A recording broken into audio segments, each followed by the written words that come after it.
That's just how the story goes. Whoever I forgot on this shit is whoa. Oh man, oh, H3, like sorry,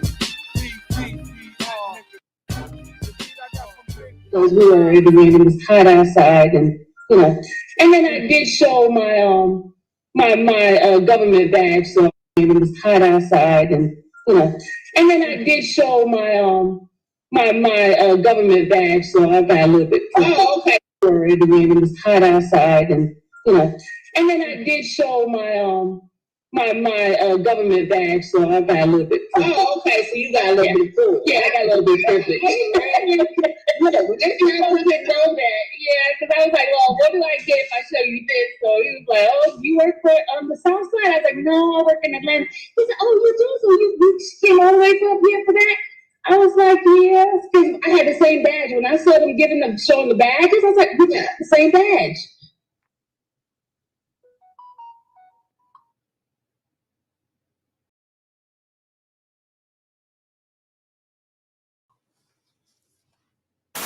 You know what's it's turkey, bro. New excitement. New World Order wannabe is just going infernal. It's very rude to speak about another person when they're not present. If you don't have anything nice to say, don't say anything at all. Being confused is a very scary feeling. Maybe he did it to remind you about what you did. WrestleMania. You remember, don't you? I really think he does. You tried to use that memory against me. And now you're out of time. No one is safe. It's coming.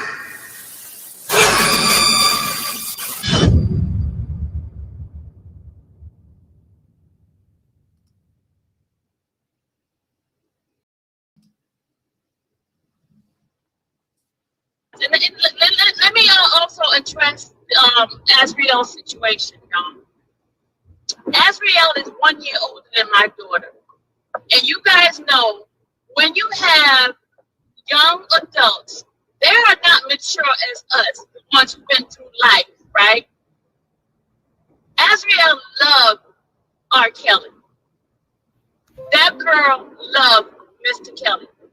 Those people used and manipulated that girl into switching and changing on her. Because let me tell you, when you are in love with a man and you worship the ground the man walks on, and all of a sudden people start giving you false information about the man, showing you emails, which Tasha K and her daddy and Larry did that to change the woman's mind, and they went and manipulated that girl. They manipulated her mind, and they caused her to flip. But let me tell you something. That girl is not happy with what action she did. She knows she operated from hurt. She knows that. Because you know what? If you watch her channel, you'll see this girl is by herself. She's not even with her parents. She's hurt. She's hurt because you made her lose the love of her life. You made her cause her to feel so jacked up, but she even tried to mess herself up, perjurizing herself on the stand, y'all. Do you remember that? Do you remember the one they told that she was not flipping? She the one was going off. But you guys caused this girl to go through so much pain that she's going through right now. This girl's in pain because what? The love of her life is now gone. Don't you think she regret that? You don't see her flossing and doing all that stuff. She knows what she did is wrong. And you guys need to stop bashing that woman. Period. Put yourself in her shoe. Put yourself, you guys that have daughters who are 21, 22, 23 years old, see how they act about love. Okay? Remember how you act when you was in the 20s? Okay? So stop bashing that girl. She knows she did wrong. She knows she made a mistake. She knows she used emotion, worked on emotion, let those people use her to go against a man that she loved. That girl loves that bad man. I don't care what nobody say. Okay? She's trying to find herself. She's trying to do right with what she did wrong. It's called forgiveness, people. I need to stop. Stop being so high-minded that there's no earthly good, okay? Sell crazy someplace else. We're all stocked up here.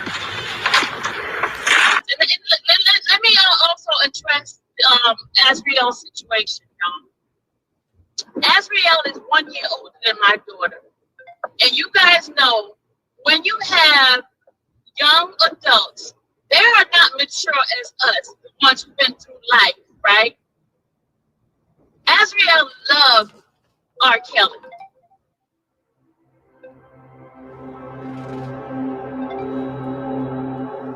Everything good that's ever happened to me first came a period of horrible suffering. I never ask why. I just wait for the rough part to end. I was chosen for whatever reason. It doesn't hurt anymore. It burns. And I'm ready now. I'm tired of watching. I'm tired of hearing irrelevant clowns speculate how I'll be perceived. Tired of hearing my greed, my desire questioned. Whenever I decide to return, I'll remind everyone why they know my name. Again and again. Believe in me. Patience. It's almost time. And just before you subscribe to It Begins Again, just remember what you truly fear. And that's me.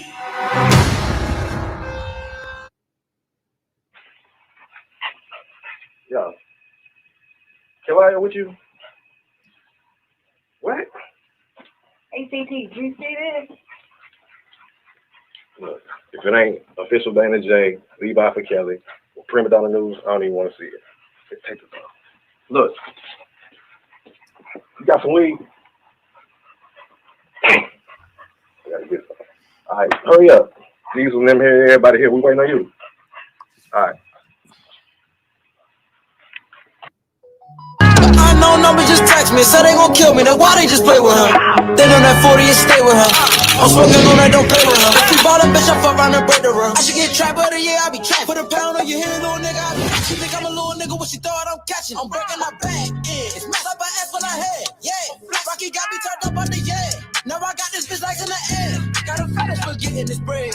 Run it up, drive my nuts like a lead, babe. Trap of the couple chasing it. When you shining, you can't rush the process, man. I swear to God, a couple mess up my ass when I head, yeah. Rocky got me turned up on the Now I got this bitch like in the air. Got a fetish for getting this bread.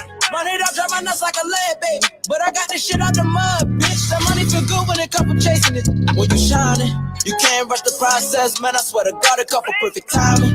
In the project, 50 can jewelry, yeah, I'm switching up the climate. Sleep on the couch, now I'm so conscious. If I got blow me a nigga, I know they gon' try make me look like a monster. I'm from Baltimore, better keep you a stick when I'm ride with no armor. I lost noodles and niggas, some niggas.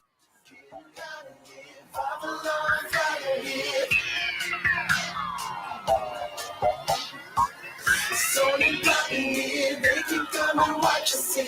They can't leave us alone. Say you love it, what you gon' do now?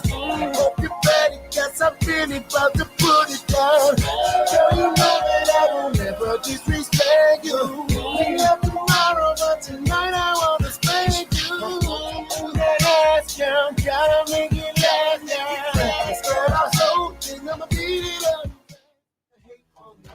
No, try to say stop with the say go. There you go again, that voice is cool. Watch you make your girlfriend go. You've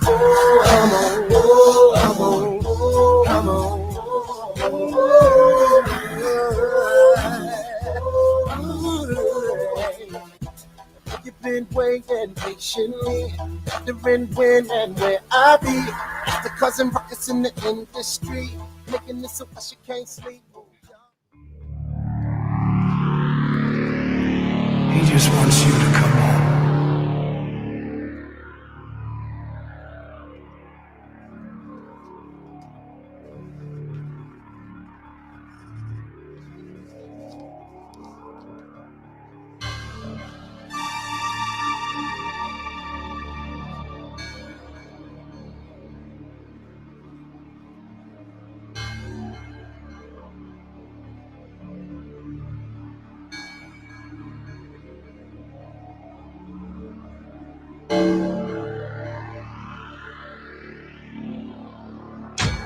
The answer is a creature that lives behind my eyes.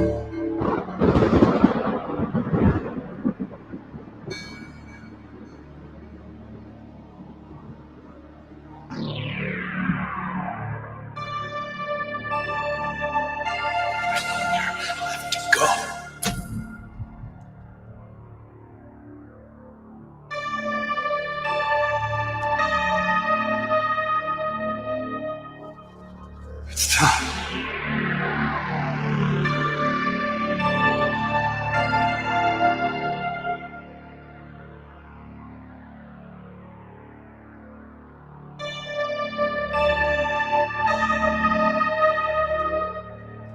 I am everywhere.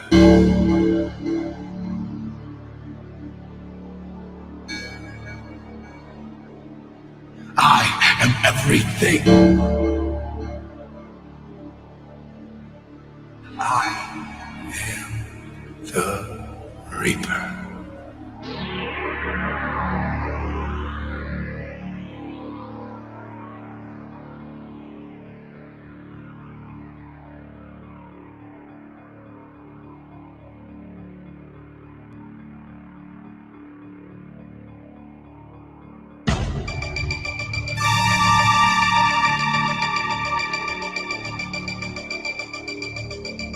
It's coming.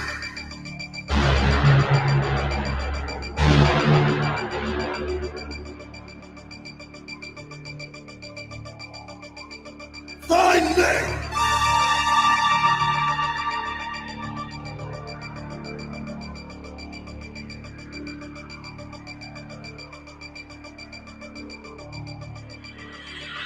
Just let him in.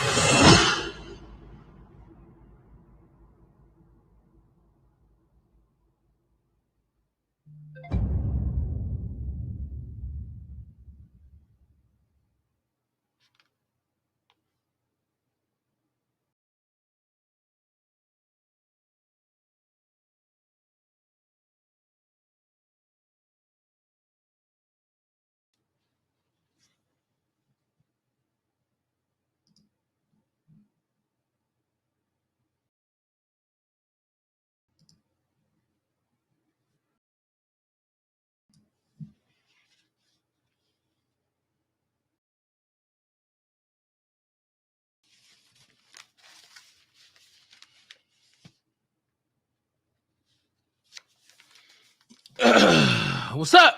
What's up, Dream Team? Hey, how you doing? It's been a long day. Long morning.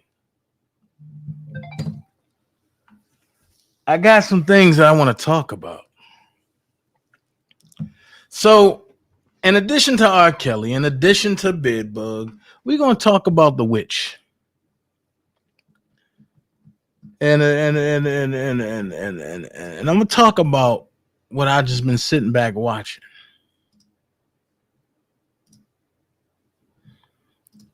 First things first. You see Dennis Byron say, breaking. Respected YouTuber, infamous Sylvia, was just falsely arrested outside Chicago federal court after another YouTuber filed a bogus police report alleging she was struck and knocked down by the blogger. This happened before start of trial this morning. Now, when I see that, I sit back and I say, oh, really? So what I do know is Dennis Byron works for himself and TMZ. And one thing about journalistic reputation is you cannot lie. So you said respected YouTuber. Who respect her? You and your crew and the scammers that run with her? That's not respected.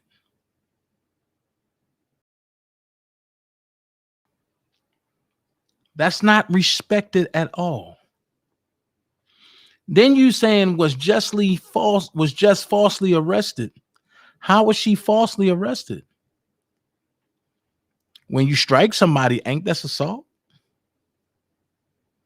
No matter when it's filed, ain't that assault?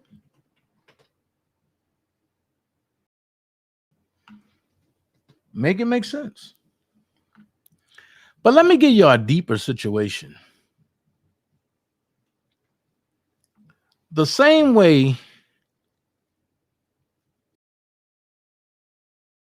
she gets boosted up when she around certain people,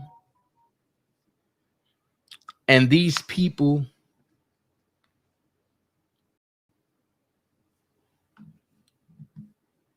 hold on, wait. What type of reporter out there talking about distractions? This mode for a whole clown. Yeah. So what type of person needs to be hyped up to do something to somebody that you wouldn't normally do? Now, if I didn't see certain interactions, I wouldn't be talking about it. But I seen firsthand how much Sylvia is a bitch. And I know people gonna say, well, Dana, don't say that. Robert don't use those words, but I gotta call it like it is. I'm not Robert. I'm my own man, have my own bread, have my own house, all that. I don't ask nobody for nothing unless it's the dream team and I really need it. But the reason why I didn't come as soon as it happened is because I wanted to see what happened.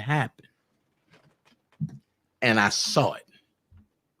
Everybody from Spitting Fire on, the whole network.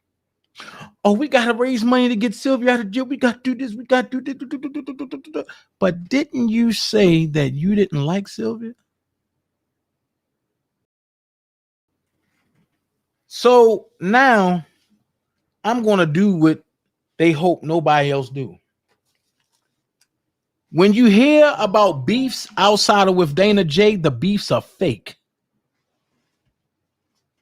Now, this is how we going to shut down all these false beefs to get cash apps and shit. Okay. The beefs are fake. And you seen it play out today. I mean, you just heard, hey, Big Marshall, come and tell and what happened. Oh my God, Sylvia this, Sylvia that, Sylvia this, Sylvia that. And I'm sitting back like, well, I'll be damned.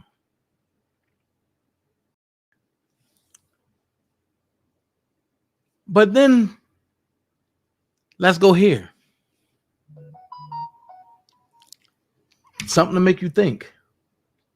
If Dana was in Chicago, they would have been trying to do the same thing to me, like get me locked up. But it would have been the same people that y'all praising or that they praising now. But didn't Sylvia just threaten me and Shabazz life with her mama? So when I heard about it this morning, I said, she thinks shit don't stink.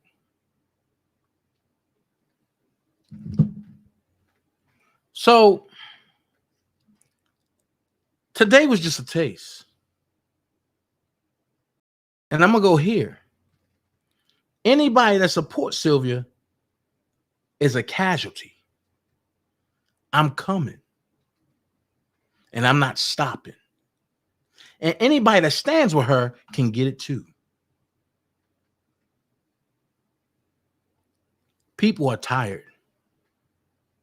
So with that being said, she came on a platform about the car. Okay. Just so happened she lost in court. Then she turned around and then we went to court about the car. Then she won by default. I took it to the higher court. She faked like she didn't live at her address. So the judge dismissed it. But when she got cocky and tried to serve me with that address on it, I got smart. I went back and reopened the case, which means we have an open case in Fulton County Superior Court, not Magistrate Court. So nothing nobody can say or do in Magistrate Court can overrule Superior Court. So because I know Sylvia will be like, oh, I don't live at that place, even though she just tried to serve me from that place, I had to get cocky. So now Sylvia have no choice but to answer. Now, when I told you I don't play games unless I know I can win, that's what's happening. So the 14th is Wednesday. Kind of close. You're going to try to use the car for leverage, but sorry. We're in Fulton County Superior Court, where you first took it. So you can't use that. The next thing you're going to try to use, because you got it all written right here. The next thing you're going to try to use is he threatened me. Well, we've been to Superior Court and you lost that. That was thrown out. You can't try to take me back to you can't try to take me to Magistrate Court after Superior Court ruled on it. So now you fraud in the courts. So that's two major things you said you can't use. Then you said, I called you. You're going to have to prove that. Haven't called you in damn near 3 years. Haven't called your husband in damn near 3 years. You're going to have to prove that. Then for your witness, you have your daughter, Dallas, which was a mistake. And you have Bedbug.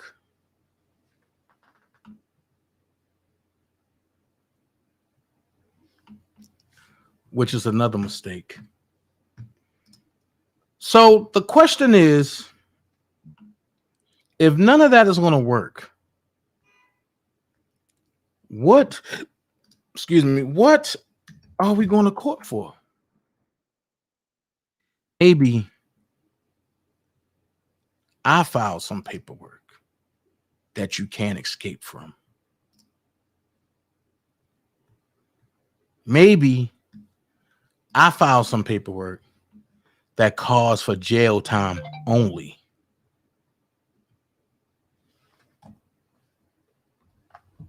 I guess you got to wait and see what happened on the 14th. That's why I say what I say.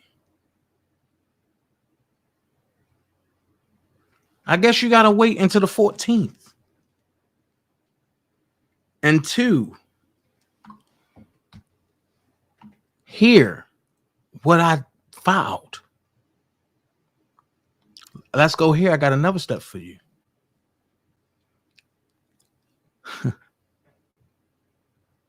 What y'all tried to do and what y'all been trying to what y'all tried to do today and what y'all been trying to do since New York was bullshit.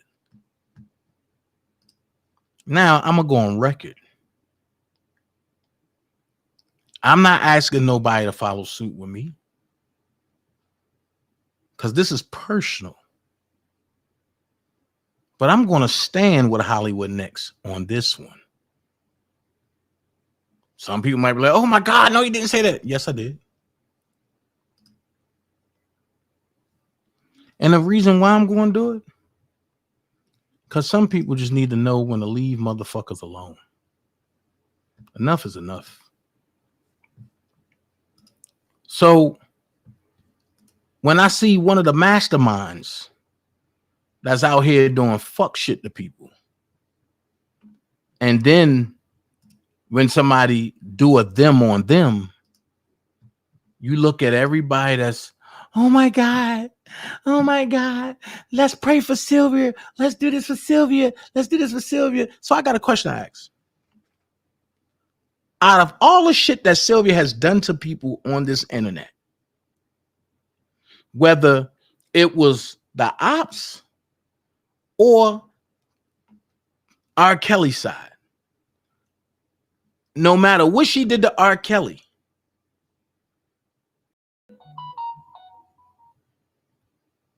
why would anybody want to stand with her in a situation like this when she is the catalyst of all the fucking drama on this side? I'm going to ask that question.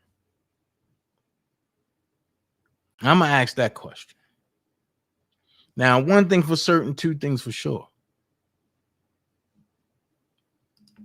Folks sitting back wondering like, yo, what the hell is really going on? A lot. And I said it once before. You are now witnessing behind the scenes conversations, behind the scene fuckery and witchery and shit play out. You're now starting to see what's been planned and plotted and shit behind the scenes. And people ain't for that shit. Don't nobody that really got something going on work for Grubhub at 56 years old. And I'm going to go here. I don't give a fuck who don't like it. If you think you're going to do commentary about it, stop being a bitch about shit. Confront me. Y'all know I don't duck no wreck. And I have all the proof to back up everything I'm saying.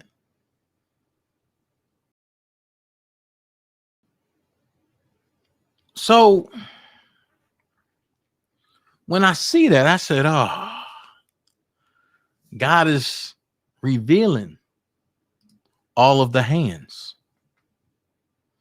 Then I seen people talk about, go unsubscribe from Hollywood.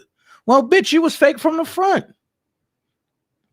Because if you're going to unsubscribe from somebody that's defending themselves against a motherfucker that's trying to be a bully, then what the fuck are you? Here's the conversation that a lot of the subs don't want to be had. Because now these subs are going to be put on Front Street.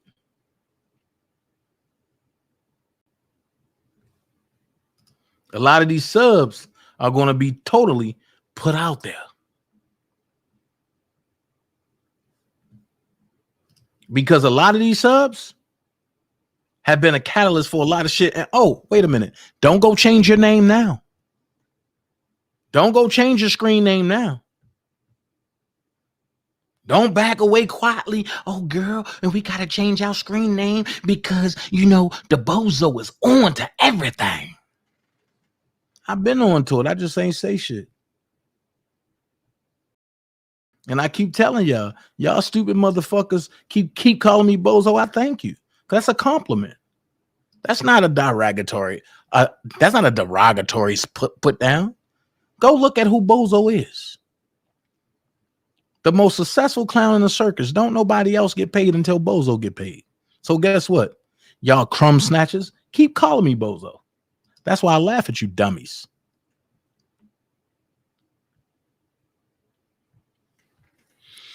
However,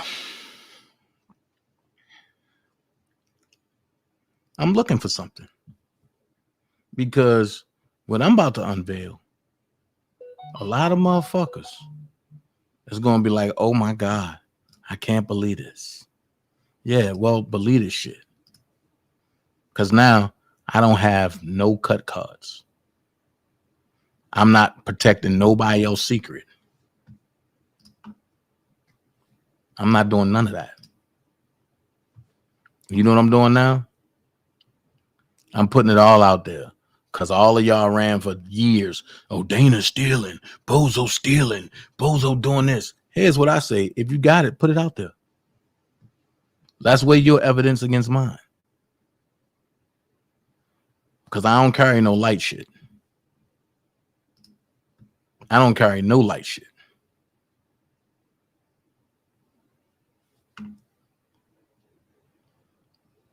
So if you think you got it, put it out there. I'm still waiting on the video from 3 years ago when I was with Azriel, allegedly, on her birthday.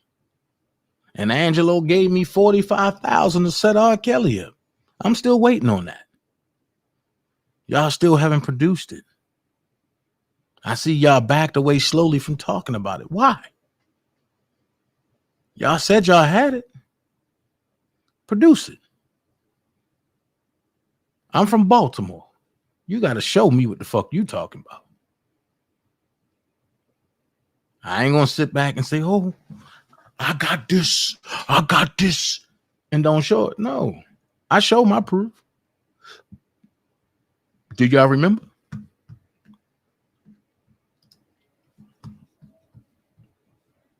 So here's some questions. If I can show mine, Prima can show hers, why can't none of you other motherfuckers show yours? I just gave you a little clip of Sylvia saying she used a fake ID to get in court. That's a crime. And I ain't starting no beef with nobody. But Dennis Byron stood by and watched it. That means he's aiding and abetting. So make that make sense.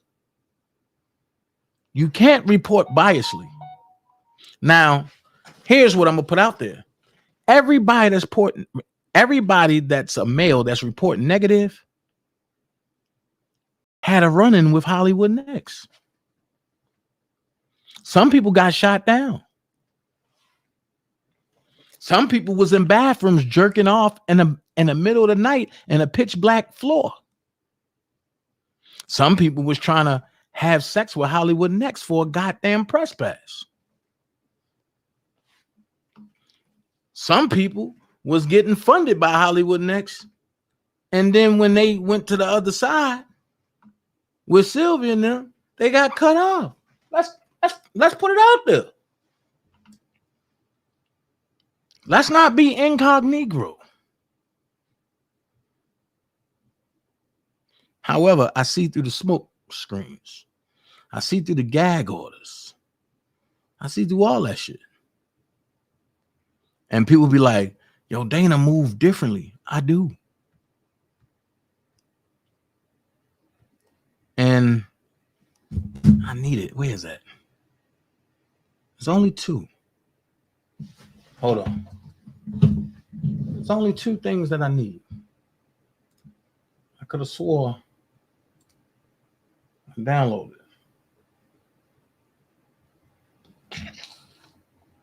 Boom, boom, boom, boom, boom, boom, boom. Downloads. I had to come through my downloads. Let's see. Come on, bro. Let's see.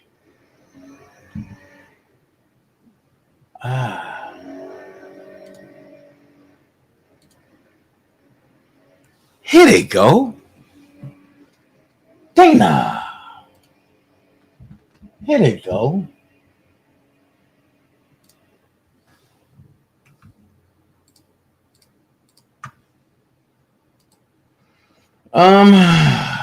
Send to. Okay, hold on. I gotta do it like this. Hold on, y'all. This is what I love about life. It's digital footprints. And if your digital footprints don't fit, you must have quit. So let's talk about some things.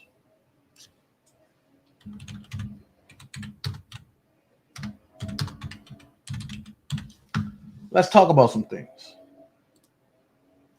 And let's revisit some things. Uh-oh. When Dana talk about revisiting stuff, you know what that means.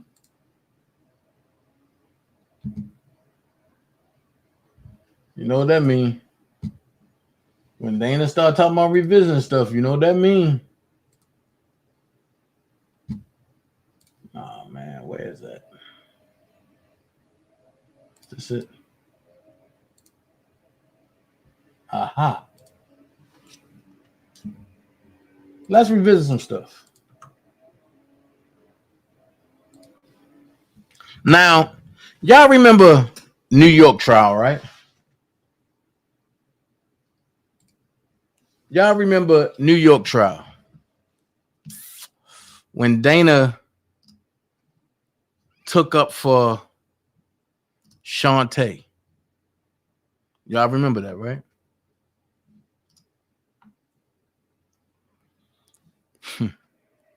Y'all remember that, right? Okay. So if y'all remember that, I need y'all to remember this. Shantae is part of him too. And I didn't like what Sylvia did. And when people talk about, oh, Sylvia don't bother nobody and this, I'll be the first one to say you're a fucking liar. Now, in New York, Shantae, let's go there. Hold on. I got a white screen. Hold on. The hell just happened? Okay. In New York, Shantae was working with Nicole, right? She was working with Nicole.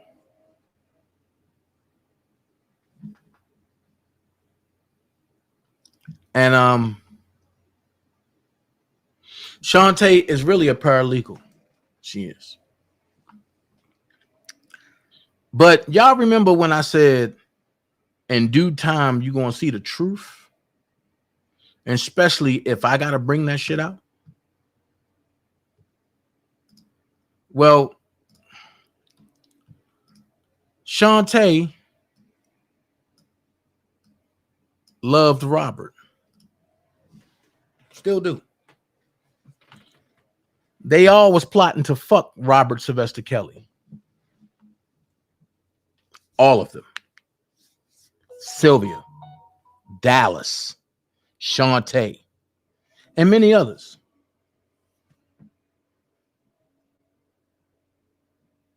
So I got to put this out here. And I dare somebody tell me I'm fucking lying. I don't talk to none of them for different reasons.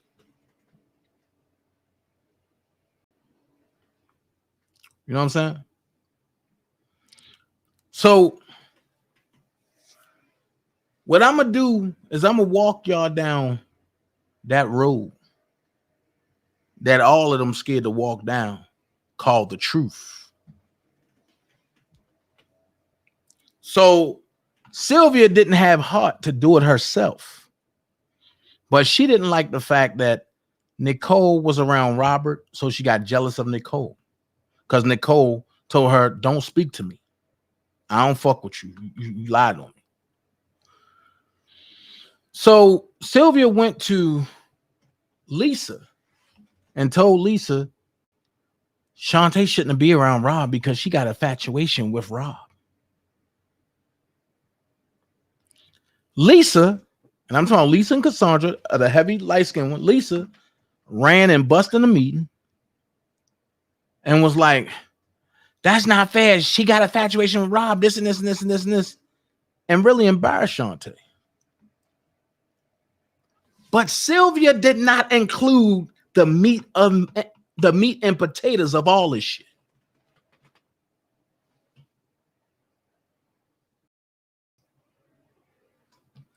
Sylvia did not include the calluses of all this shit. At that time, they were working on getting me out the way. So Sylvia decides that she's about to introduce some people to Rob to replace Joycelyn and Azriel. That's why I played that clip with her saying, Azriel in love with Rob, this and this and this and this and this. Oh, really? Now we're going to get some shit. Now we're going to get some shit going. So I'm going to show you some communications of when Sylvia put her daughter up to a conversation with Shantae. Now, mind you, this is when they tried to cause a scene between me and Shabazz. I told you I have everybody's footprint. Some of them digital, some of them not. I have everybody's footprint.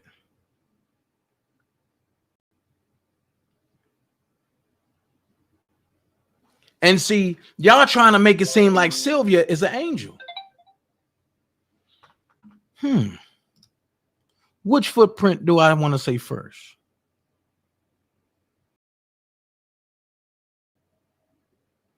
Well, I do know that all of them was a callus of Blockbender. Now, me saying that, that's going to make some people get upset. That's going to make some people go live. Why do you keep mentioning him? And we all know. But guess what? Block was the one that told me, I'm surprised y'all friends. I get to divide and conquer. Because she was telling him shit. He was telling me shit. And I was putting it together. And I said, y'all both the same. One thing about me, I love to play dumb. Because the more I play dumb, the more you expose yourself. So while everybody talking about, oh, Dana recording everybody and this and this and this and this. Listen, I've only recorded a select few. But I'm going to ask y'all this. If I didn't record the select few with the lion shame game that they got going on, would y'all have believed me if I didn't have these recordings to back it up?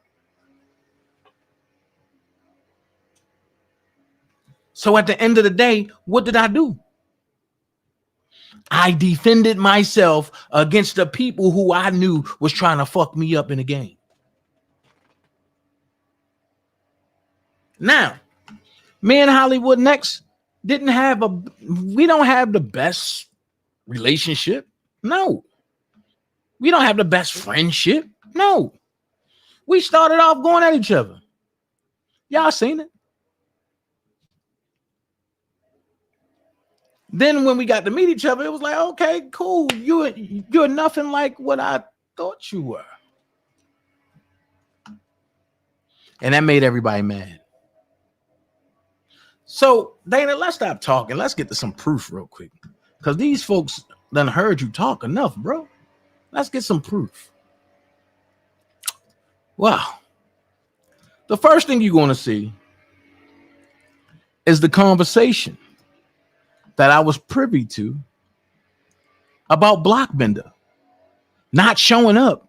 And it was supposed to have been everybody going, but Block was like, oh, no, I ain't going.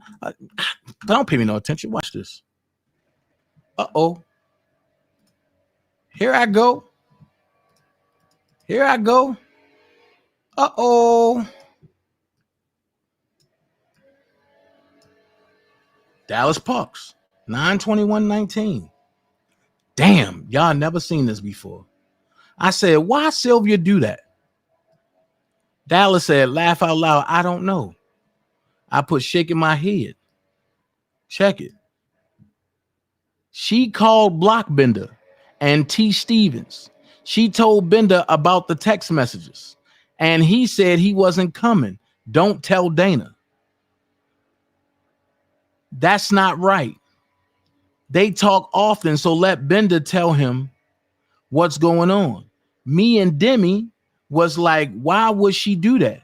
Don't say anything because she might just be seeing if it gets back to him. So I don't know how true it is right now.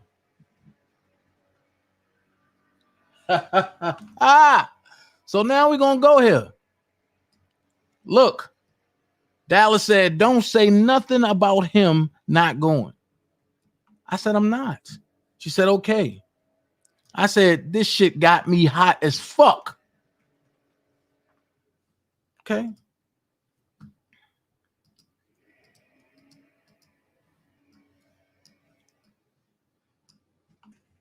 Look, this was, see, and this was the thing where they was trying to turn me against him too. Dallas said, they kicked me, Jada, and my mom out the group. I put, huh? I clearly don't know what the hell going on. Then she said, now this is Sylvia's daughter. Hey, what's your name on YouTube? I want to subscribe. Me and Jada are dropping a video on my channel Sunday. I put Dana J actor. Then I said, why Sylvia do that? Laugh out loud. I don't know. Shaking my head. What we was talking about is why would Sylvia give out the address to the gym? Why would Sylvia give out the address to the gym? But everybody thought that shit was funny. And I'm going to tell you why everybody thought that shit was funny. Because at the end of the day, they was trying to sabotage me. Because they all got to the gym through me. And all this shit would have came back on me. So then it said, she called Blockbender and T. Stevens. She told Bender about the text messages. Sylvia did. After Sylvia telling me everything about Blockbender, and I got it on audio, me and her going back and forth, and I'm like, look, I don't know if I can trust Blockbender. I told him what I said. But then guess what? She went back and told too. But I thought she couldn't stand Blockbender. So she called Blockbender and T. Stevens to sabotage my rally. She told Bender about the text messages, and he said he wasn't coming. Don't tell Dana. That's not right. They talk often, so let Bender tell him what's going on. He never mentioned it. And that was cool.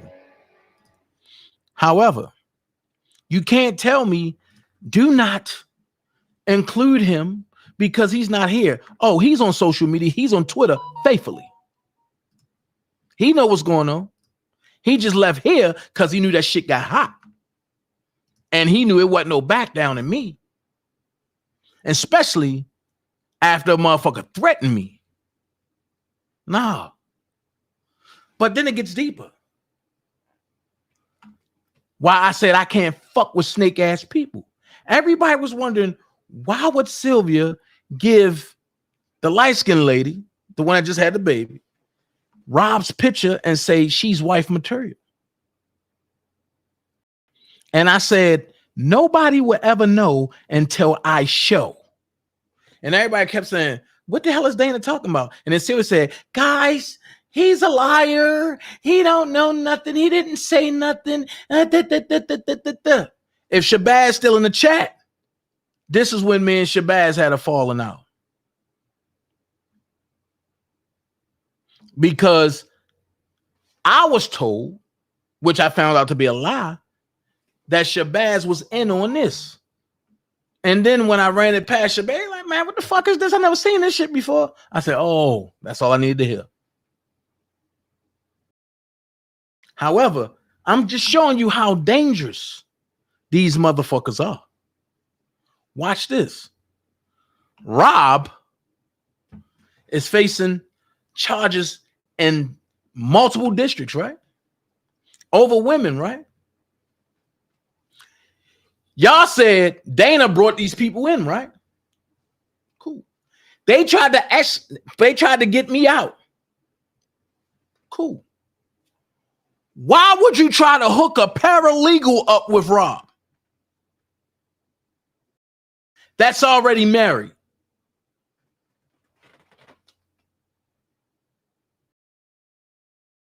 I'm asking this question.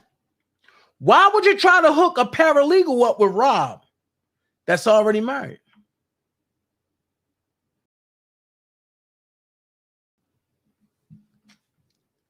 That point right there, Prima. Sylvia says she in a group of powerful women. What women y'all think that includes? Right. So check it. I was going to hold on to this and take it to my grave. But then I had a flashback today of a rally in New York when the next day the topic was me and Dallas was talking crazy. Well, then when Sylvia was like, I was trying to hook my daughter up with Will and this and that. Will already married. I already said that. So should nobody been trying to hook nobody up with nobody? But what I realized is everything that Dana was doing, Sylvia tried to sabotage it. So I said, Dana just got to step back, chill, and spin that motherfucking block. So when I spin that motherfucking block, now I'm about to show y'all some shit. Now I'm about to show y'all some shit that's in my possessions. When Sylvia got kicked out of him too, she gave me the messages. And that's when Sylvia was saying, I'll never turn on Dana. I'll never do this. And I said, never say never. And she said, Dana, I don't know what you used to, but I'll never do that.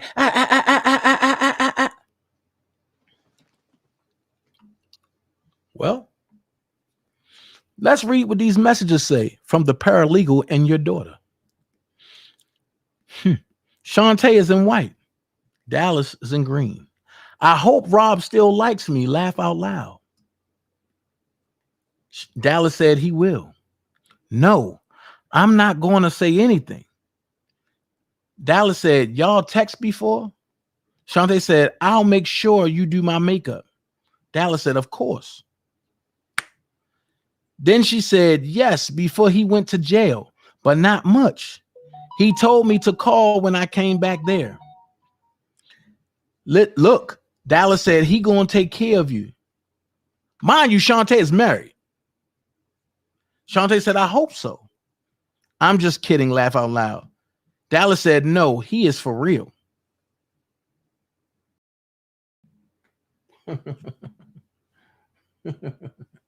So then we're going to skip over to the next page. Shantae said, I hope he still like me. Niece, he hasn't seen me in a few months. So if he don't like me like that, then I understand, laugh out loud. He's going to like you, trust me, and he'll be fresh out. Laugh out loud, niece, he not going to break my back, laugh out loud. Laugh out loud, don't be scared.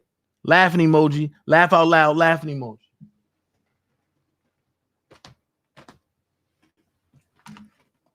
Now y'all understand why Dana walked away from all of that shit. I don't play these fucking games.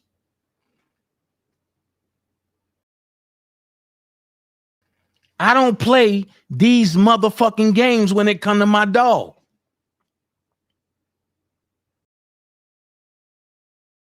So when I say everybody was after that man Wood, that's what it was about. But they all had to run a smear campaign on me for motherfuckers to make it seem like, oh, Dana incredible. Dana hating. Dana this. But Dana ain't never buy no motherfucking subs. Dana ain't never try to solicit anybody. Dana ain't trying to jump in different sectors or to try to get subs and not spread the news about R. Kelly is innocent. Ain't nobody else go to war with Oak Cove, Team Truth, Larry, and all of them together except for me. And then later came Levi and then Prima Donna and was there. And I'm thankful for that because, woo, they took a load off my motherfucking back.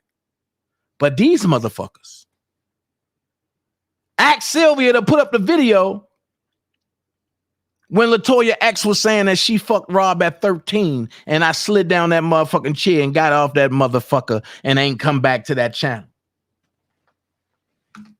Because that was a motherfucking lie. So when Miss Darlene April put that out there, she wasn't lying. And I hate to say this, because y'all know I don't fuck with that dude in Bolingbrook.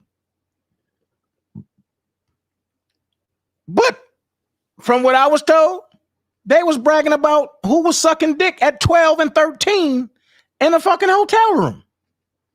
And he said, I'm not with it, and left. That's all I got for that. However, the question is, was this ever support for Robert? Or was the support to see what you can get out of Robert, as well as financial backing for your channel off of Robert? Let's make this make sense. You ain't never see me run to Uncle Ben talking about, oh, he's telling the truth. He's telling the truth. Man, if you in that motherfucking paperwork, you can't be telling the truth. No matter what you splice up and put on that motherfucker, that paperwork, you got to produce. And when you in that paperwork, why didn't you take the recordings and give it to the defense so that way they could have played that shit in the motherfucking court session when it came down to the government against Rob? Why? So while y'all running a smear campaign, and I get it, Dana, why you holding on to shit? Because I always need an ace in my pocket. My big jokers don't come out until the last minute. So ask yourself this question. How would Dallas know about Rob supposed to be allegedly liking Shantae when they never had that type of conversation? And Shantae was around me the most of the night when I was with Rob.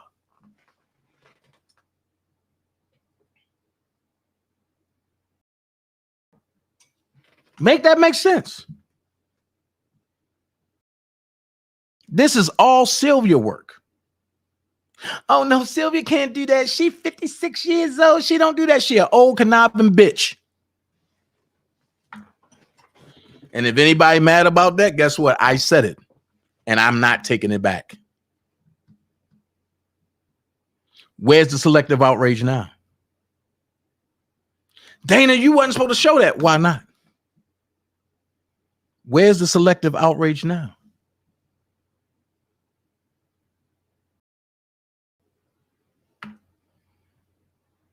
Why you think there wasn't an allegation in Detroit?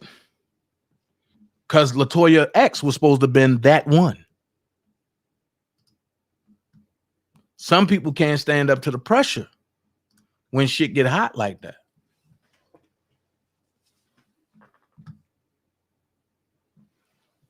And guess what? That's not even half of what I said. That's not even half of what I have as far as receipt wise. I already done sent it over. And when Sylvia was calling Will gay, and when him and his brother took a picture, where's the outrage for that? Oh, we want R. Kelly friends and family to come out and this and this and this and this. But when they come out, the same hashtag mute R. Kelly people who's claiming to be R. Kelly supporters be the main ones talking about them people. Why every time one of R. Kelly friends or relatives come out, do you know Dana J? You heard what Bruce told y'all stupid motherfuckers, right? Yeah, I know Dana. Then y'all go to the next platform. Do you know Dana J? Why do it matter? Do they know you?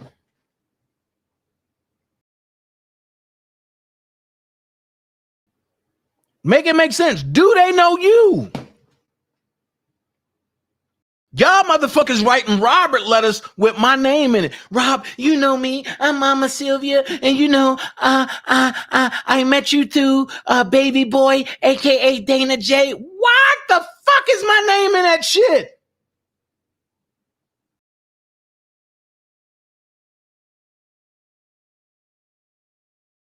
Why's my name in that shit?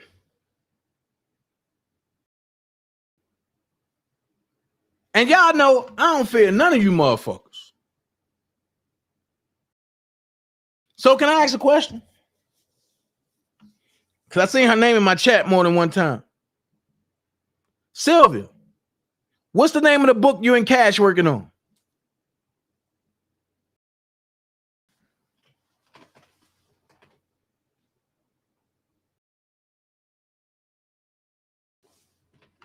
What's the name of the book you and Cash Jones are working on?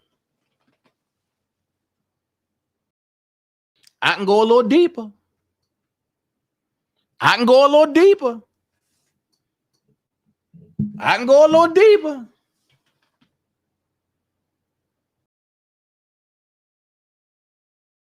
That's why I say motherfuckers don't want me to play. So I get it. Dana, why you not in Chicago? The minute I'm seen in Chicago, the shit show happens. Check this out. I'm not in Chicago, and the shit show still happened. Wait. The same players are involved. So have anybody stepped back and said, well, maybe Dana ain't the problem. Why Sylvia the problem with everybody? Why Sylvia's name is in everything?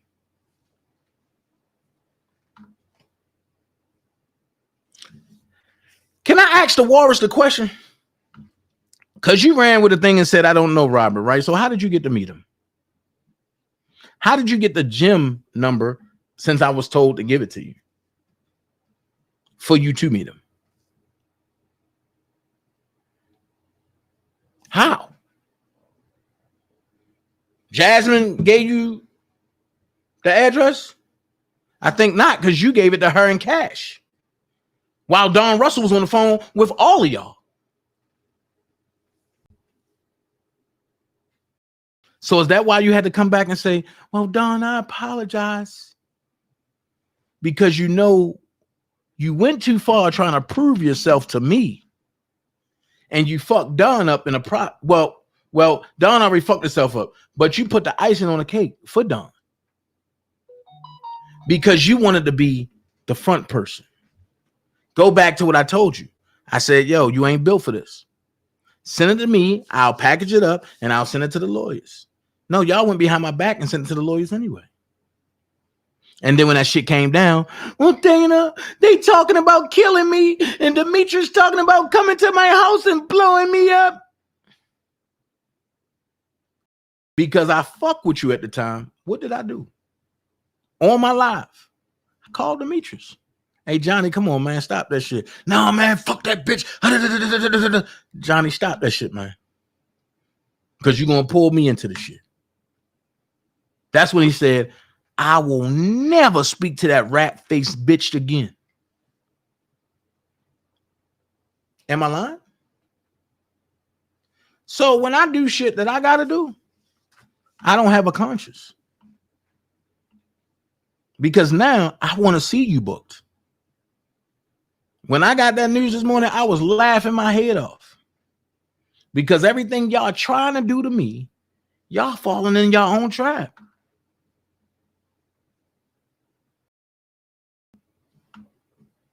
That's why I said I invite the Bedbug on the 14th. You coming to be a witness?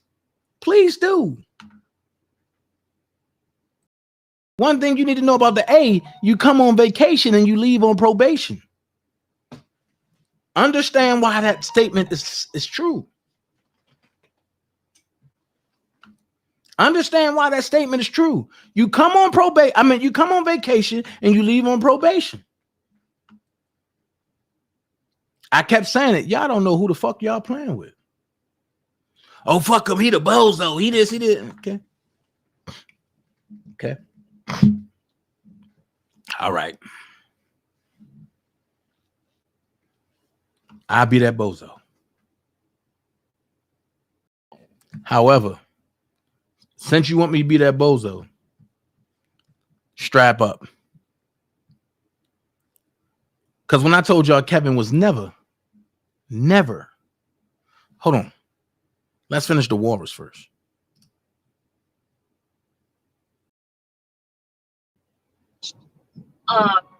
She went that information, which caused. Okay. I clean bathrooms, my bathroom. You know what I mean? I'm real. Some days I may not feel like clean bathrooms.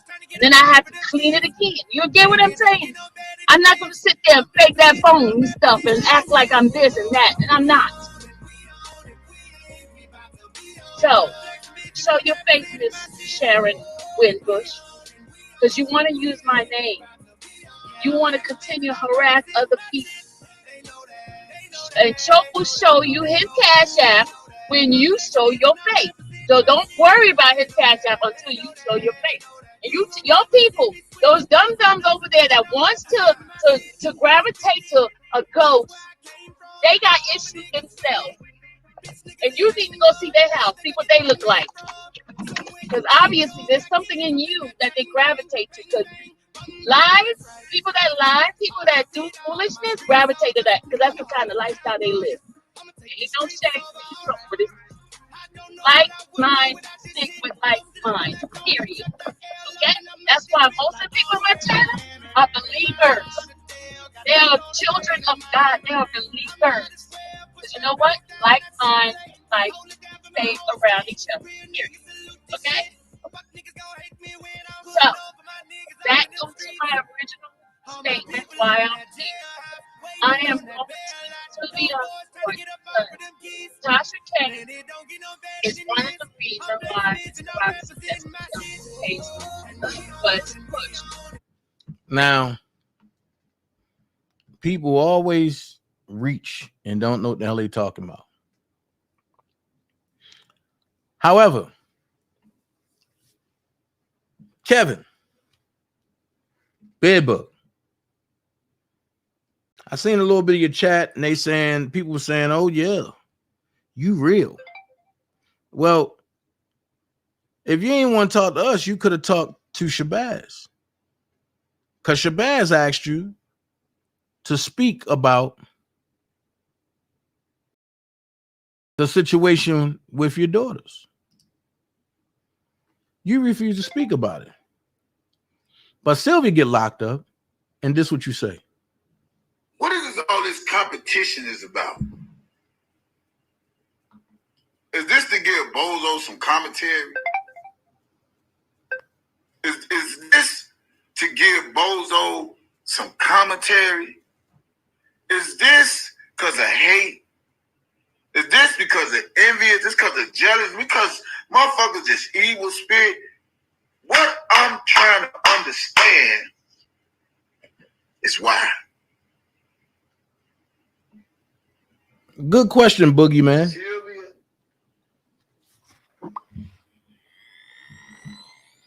Good question, Boogeyman. Good question. I'm trying to figure out why. Would you say give me commentary when this whole sector commentary is me? A lot of y'all niggas don't have commentary if I don't go live. The Dream Team have constant commentary. Even some of the so-called ops, they got commentary. But y'all motherfuckers don't have shit.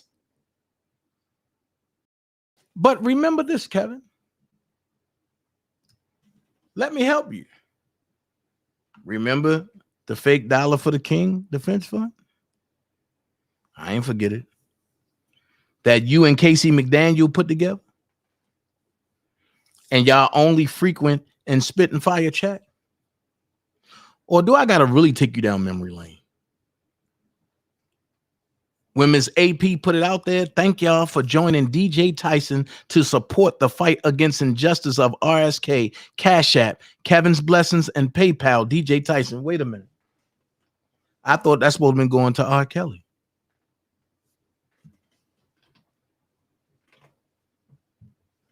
That part right there, Prima. They cater to the motherfuckers who don't like me. Or the motherfuckers who thought they used me and I ain't do shit but just gather information on them. Or do I gotta really take it here, Kevin? With this. Start right here. The 5-year-old Larry White of the 6700 block of South Ridgeland Avenue was playing with his brother in the alley behind 7015 Southeast N Avenue Saturday evening when he was hit. A van pulled out of a parking space behind a building and hit the boy while backing up, said Sergeant Richard Muller of the Major Accidents Investigation Section. The driver apparently panicked and took off, Muller said. Police received an anonymous tip identifying a driver and located the van Sunday on 79th Street, Muller said. Police then contacted the suspect's relatives and went to all his friends' houses. And the word went out that we were looking for him, Muller said. The suspect, Kevin Terrell, of 1635 East 72nd Street, surrendered Monday at the Grand Crossing District Station. Police charged him with leaving the scene of a personal injury accident, which is a felony. The victim died Sunday, right? Now watch this. He told them he didn't know what he hit. That's what he told him. He told him he didn't know what he hit. But he come to YouTube and tell a different story. Anyway, when I realized that the little boy was hit, and I was going to put him in the van and take him. So anyway, when I realized that the little boy was hit, I picked him up. And I was going to put him in the van and take him to the hospital. And somebody screamed down the street, "Put him down!" When they told me to put him down, I panicked and I left and I went to my mama's house. And let's rewind the tape, y'all. So I'm so glad I'm in my home city because now I can give y'all the layout. I'm right exactly where the incident happened. They charged me with leaving the scene of a fatal accident. That's what they charged me with. The parents didn't press charges, none of that shit.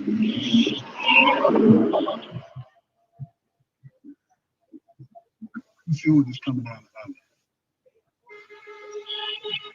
Yeah. So with that being said, you lied to authorities because you said you ain't know what you hit. But now you directing what you hit and who you hit. The case will be reopened. And for the people talking about, oh no, but that was 26 years ago. Oh, but you can't lie to authorities. And you can't lie on paperwork. That's why you got the lesser charge. Because you said that you didn't know. And you said that you was under the influence. Well, you just documented everything. That's all we need to open it back up and charge you with second-degree murder and manslaughter. So I thank you because you keep asking for it. On top of that, you're supposed to be an R. Kelly supporter, right? So you came out talking about Hollywood Next like crazy. And everybody's wondering, well, Dana, why would he talk about Hollywood Next? Here's why. He said, look, shut us fuck up, because you can't talk or spell. Shut us fuck up. We got work to do. How the fuck are you talking to somebody like this that you had not had no communication with? You come off like this. You said we got work to do, real talk. Do not say my name. I got a call. Shut up. Yo, I got a call. Are you getting this? Yo, Hollywood, are you getting this message? No, do not call. This DJ, I spoke to Doug. Real talk. I got some vital info. Basically, is what he said. I got vital info.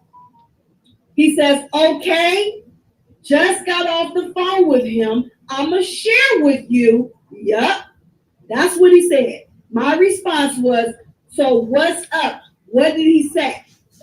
His response is, I'ma share with you what Doug told me tonight. Your work is not in vain.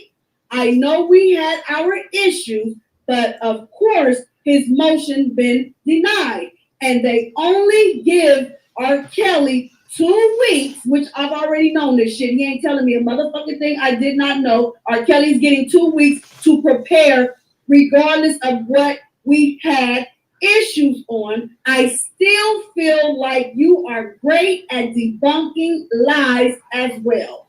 I'm moving different way now because the ops are watching, and I hope that everybody is watching at this motherfucking point. Fuck him, okay? He says, because the ops are, wait a minute, I want to mess up what I said. Because the ops are watching,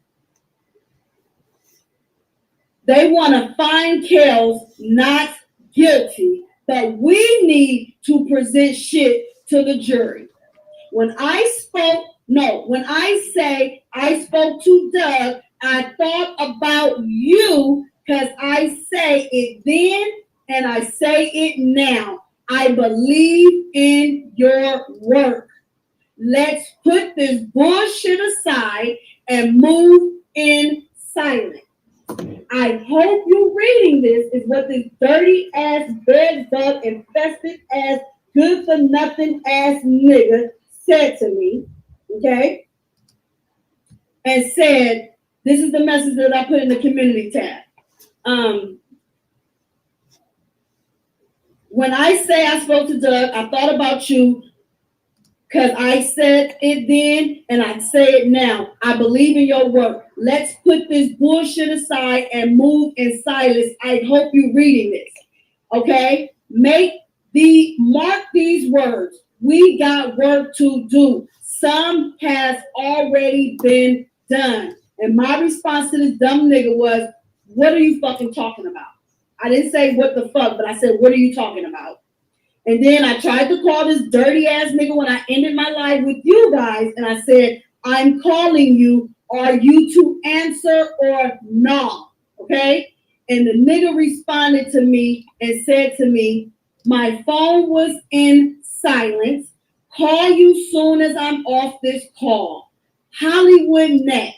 I still say you do great work and God still is good. Never delete that original Hollywood Next page. Debunking lies is gonna free R. Kelly. Trust what I say, okay? That's the shit that was said on Wednesday, okay? Then you get to the next day, Thursday, when this nigga is in a fucking frantic and a goddamn on the run like as rat because he got his ass on the run because he got intimidated by these motherfuckers. And what this bitch ass nigga, somebody in this chat said that Hollywood Next needs to call in. And so what I did was I text this nigga on the same motherfucking text that he responded to me. I responded to him after I was through with the nigga because, like I said, he claimed he was going to call back, which he never did. And then I get on my YouTube and then I see the text message of him saying, yo, somebody reach out to Hollywood Next, tell her to shut the fuck up. We got work to do. That he claims was a bait for the opposition to fight. And he claimed that the opposition bought the bait. So if the opposition bought the bait, thank God I didn't bite the bait because I didn't respond to him anymore.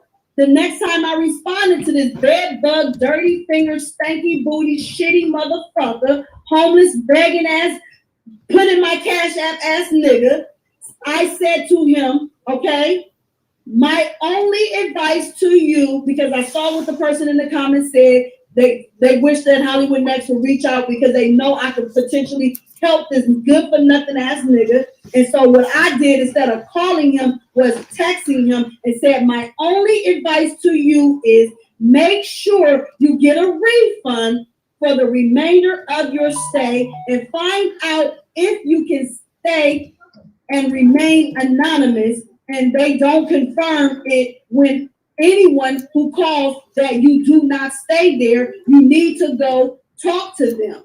And then I said, or give me the number and I'll call to see what I can do. He never responded. So that's when I called the bitch ass nigga and said, don't put me on your fucking live. He took me off his fucking live. And no, he didn't answer the first time. And so I texted him, I said, answer your phone, basically. And he didn't respond. So I called, I got through to this dirty ass nigga, okay?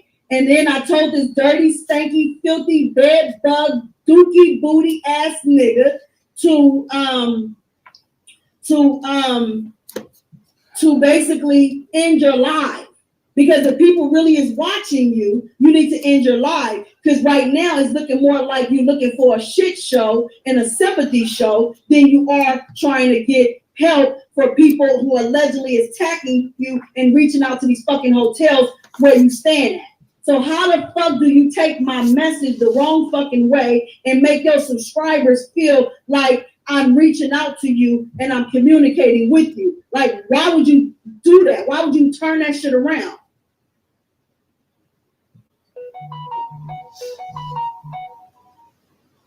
Yeah, she gotta go. I'm gonna block her ass. Fuck that bitch. She don't know what she's talking about. Thank you, everybody that shot the moderator. The moderator shot that stupid ass up off my page because in real life she gotta be stupid because you don't hear it, you must be even stupider. So anyway, yeah.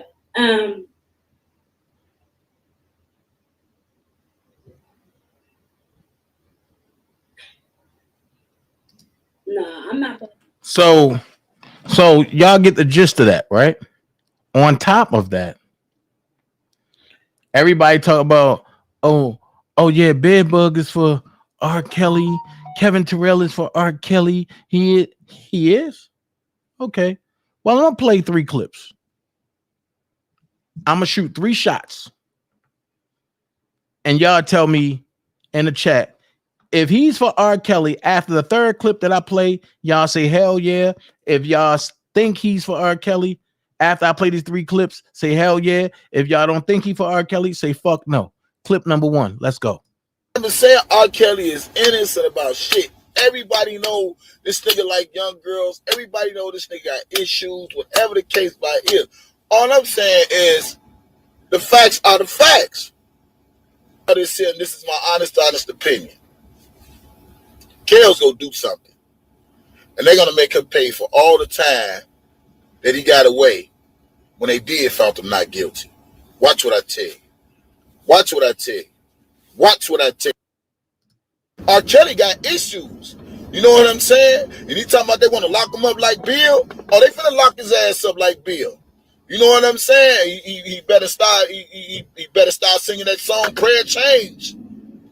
Prayer Change. He better start singing it because he gonna need it. And see, too, because I know somebody that's in R. Kelly camp. And see, let me give y'all the tea too, because I know somebody that's in R. Kelly camp. The man contemplating suicide. Okay. My man told me he had a 38 gun and somebody had to tell him, man, Kel, put the gun down, all this so goofy ass shit. But I talked to somebody who know R. Kelly. You know what I'm saying? But they yell. Man, and that's all I could, man, I was just so overwhelmed and excited, you know, and like I said, the people came in. Feel of him being there, you know, for his spirit being there. Man, and that's all I could man, I was just so overwhelmed and excited, you know, and like I said, the people that don't see, they see that monkey do, they bandwagons, bandhoppers, they jumping on the bandwagon, oh, because they doing it, I'm doing it. But at the end of the day, before all this was happening, all y'all was rocking with them. Now, everything is about $1. $15 with the mute Kelly, it's not about $1. It's all about everybody capitalizing on this man. And that's what it is. The thing, what I've done was from the heart because I love this music, I love this gift, we have man. And that's what it is. The thing, what I've done was from the heart because I love this music, I love this gift. He has a gift from God. What's right is right, but what's wrong is wrong. But enough is motherfucking love. Man got issues, we all know that. Man pissed on the girl, we all know that. We all know all this shit before now. I'm not that good no more. You know what I'm saying? Come on. R. Kelly ain't nothing but a dope dealer singer. You know how the dope dealer was back in the day? Do you know how the dope dealer was back in the day? Remember when the dope dealer, when everybody know the dope dealer had the rims and shit, and he could ride around town, and all the whole little young thoughts knew he was the dope dealer, and then when they started fucking with the dope dealer, they got the new pair of Jordans. That's all R. Kelly is, a dope dealer singer. That's what I call him, a dope dealer motherfucking singer. He sings his way into the young old life and buy him all this material ass. R. Kelly ain't nothing but a dope dealer singer. You know how the dope dealer was back in the day? Do you know how the dope dealer was back in the day? Remember when the dope dealer, when everybody know the dope dealer had the rims and shit, and he could ride around town, and all the hoes live young. I'm just a messenger. I'm just a fucking messenger. That's all I am. Hate me, delete me, I don't give a fuck. But enough is a motherfucking love. Man got issues, we all know that. Man pissed on the girl, we all know that. We all know all this shit before now. Look at this, it ain't that. You know what I'm saying? Now, R. Kelly, he's so motherfucking dumb. He can't see that he got off on the fucking, whatever the fuck that case was. And this goofy ass nigga still fucking with these young hoes. You waste your whole time over some dots, dude? Over some pussy? Really cows? You get his ass? Now, R. Kelly, he's so motherfucking dumb. He can't see that he got off on the fucking, whatever the fuck that case was. And this goofy ass nigga still fucking with these young hoes. You waste your whole talent over some dots, dude? Over some pussy? Get your motherfucking life, man. Get your motherfucking life. You should go to jail right along with R. Kelly had life, man. Get your motherfucking life. You should go to jail right along with R. Kelly had. Get your motherfucking life. What y'all think? What y'all think? I'm gonna ask y'all. What do y'all think about it? I mean, because they say he the real one, but they say that he the R. Kelly supporter. I mean, I'm just asking the question. What do y'all think?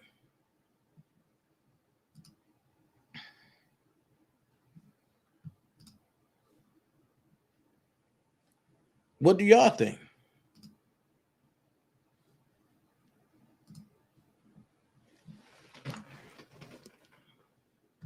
I'm just asking a question.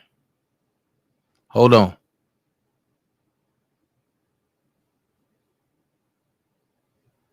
I'm just asking a question.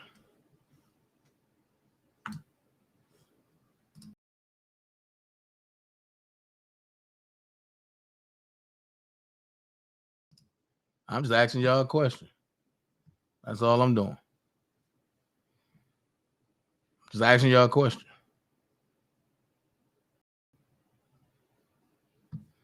But it gets worse.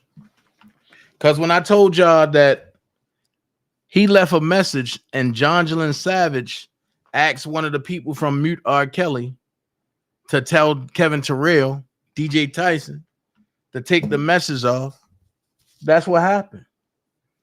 But, you know, they all try to run a smear campaign on me like, oh, he taught a grown man, he do this, he do that, he do that. But wait, if I can recall a message just recently that went a little something like this.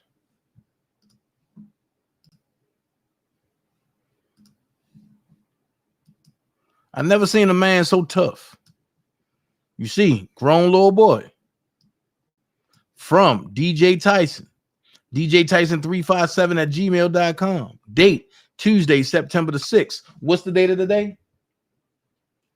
Thursday, September the 8th. Subject, I'm humbling myself. Respond, if you will, to grown little boy 23 at gmail.com. Where's the outrage of him emailing grown little boy? Where's the outrage of he can't be for R. Kelly because he talking to grown little boy? Where's the outrage of, oh, he talking to grown little boy, so therefore anything he get in cash at, that can't be for R. Kelly. But it clearly say, I'm gonna get straight to the point. You have violated me and my family on this YouTube streets. You have done a lot against me in these past few years, and we don't even know each other. But you was talking to him every day. I only reacted. Your lie. You started this whole YouTube beef with me because of Angelo involvement. No, he didn't. You started it with him. You called yourself jumping in the beef between me and Larry. So you started it with him. Let's not lie. You had my son over your crib, which was clearly a man violation. How was it a man violation and your son grown as fuck and everybody stopped your son from dogging your ass out?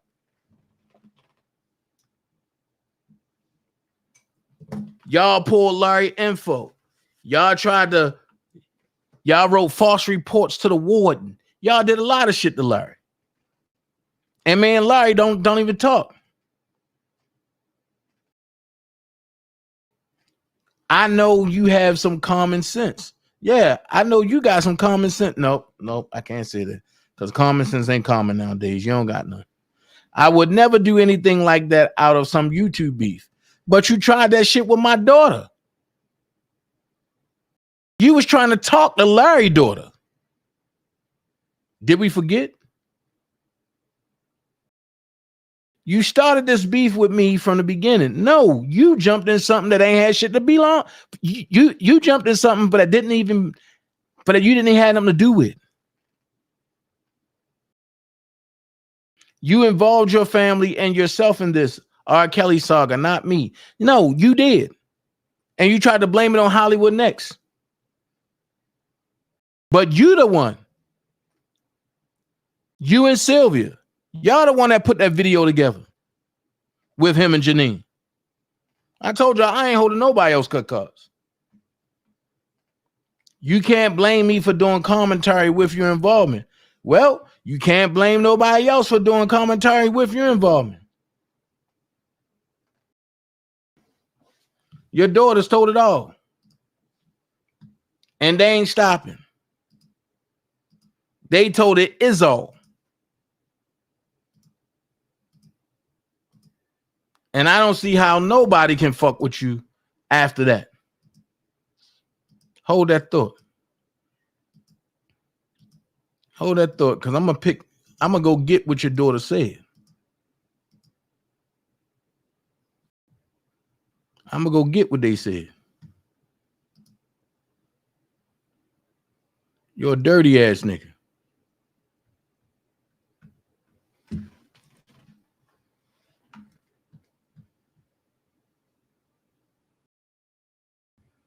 Hold on. I got so many emails, man. Damn.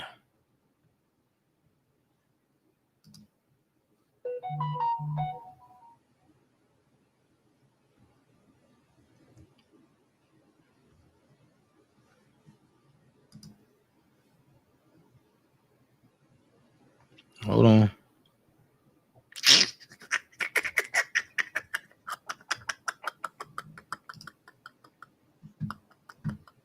Mm-hmm.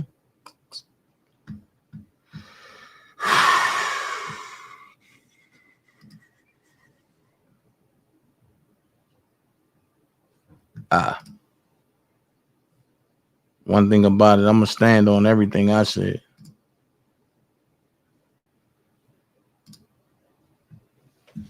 It's one John. What page is this? 113:18. Damn.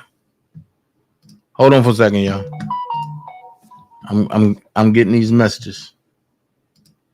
13:18. Jesus Christ.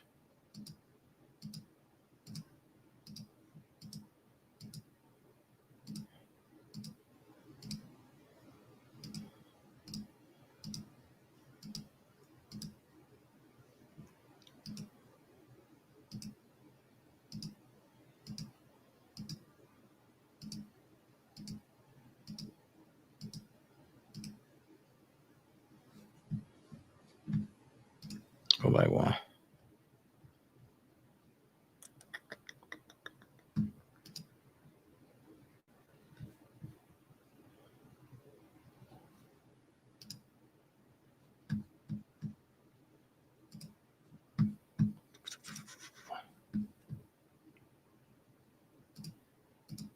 Because I'm going to pull it up. I'm tired of this nigga.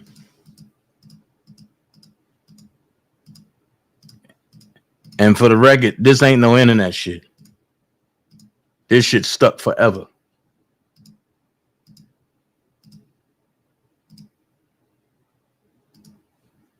That internet shit is for him. This real life.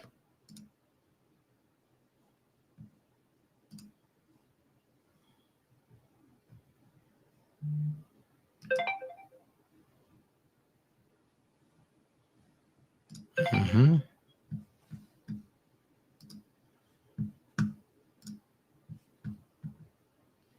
Thank you, Willie. I got him. I'm about to jump on it. As soon as I knock this out. So like I said, anybody that's rocking with Sylvia, that's harboring with Sylvia, y'all the enemy. And I don't care who it is. Y'all the enemy.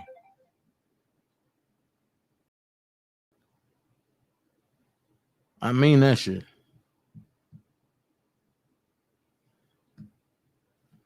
Hold on, we'll go back.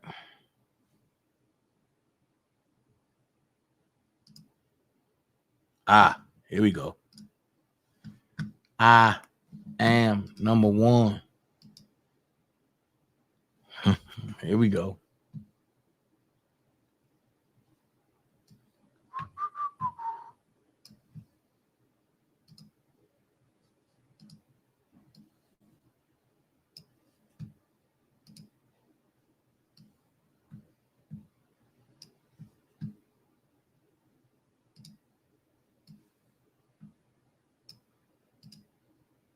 Motherfucking lies that's been put out there. All right, so where I leave off at on here? It says I didn't put you in your situation. I humbled myself to email you. That's what God told me to do. Why God gotta tell you everything when it come to you doing something right? God ain't tell you that shit. I'm asking you out of good faith to take the strikes off my channel. And when and if you decide to do it, I will not mention your name in any of my lives from this day forward. I give you my word as a man, and you and my beef is done for good. I give you my word. I also want to say this, Larry. You have a family, regardless of the crime you committed. I would never involve my family. Accountability is something that we all must live up to for the crime we've committed. That's all I'm saying. So let's once and for all end this. Sincerely, DJ Tyson. Man, you're a piece of shit. And I'm putting it out there. Larry don't got said. I said, you're a piece of shit. And I stand on that. I stand on that. You're a piece of shit. You and your mama. Fuck you gonna do to me? I've been said I want to smoke. Every time I see you and you run, don't run. And you said you coming to Atlanta. All right, cool. Let's make it happen then. Let's not disappoint nobody. However,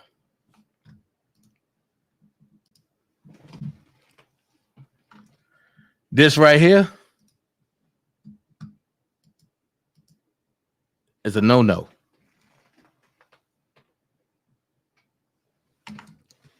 It clearly say, my daddy blocked my page. You mad because you a pedophile. And you don't want everyone to know you've been touching on us since we was a baby. You mad you kicked my auntie out at 17 because she won't have sex with you. You used to make us stay in the house and dress in front of you, picked our locks on our doors, and laid in bed with us, naked. You forced us to get seen at the hospital so people wouldn't notice we've been touched. You tried to force my aunties to have sex with you. You made us do all types of stuff. We told your mama and she went ghost and said she ain't have money to come get us. My grandma knew all this stuff and made us stay with him. She made us do stuff too and told us she would hurt us if she didn't. She knew you was touching us and you made us stay there. We stay at my auntie Vaughn house for 3 months because we ain't want to go back home. He mad because we told my mama what happened and she took us away from him. We've been running a year for HM for years because he want to keep us in the house and touch on us. You ain't tell Lavelle you was trying to be on stuff with his daughter. Why y'all think he never around his kids or grandkids? Oh, and Lavelle, you got nerve to pillow talk to this nigga about me? I'm owe you next. But let me continue. Let's tell Facebook that your fifth daughter, Carmen, you got her mama pregnant at 15 and you was in your 30s. Let's get to how you made Lloyd mess with your youngest daughter. Boy, don't play with me. You can die like your mama gonna die when that cancer finish her ass. It's up. I'm back.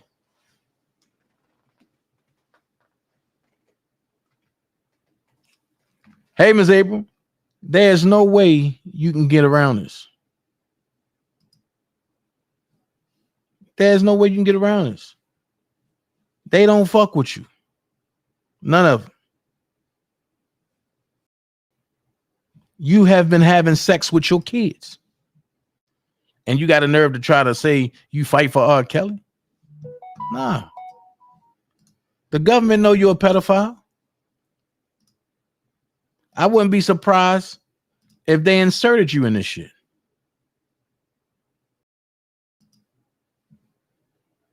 Along with Donnie Brasco.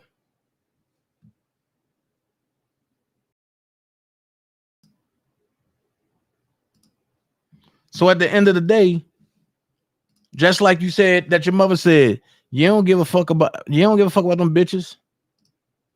So you let your own mama disrespect your own offspring. Well, I'd be mad too if they went on and had families without you. I'd be mad too if you wasn't allowed in their life and they all moving on without you. I'd be mad too if they flourishing without you and don't need you. Miss Crystal Crawls look beautiful right there.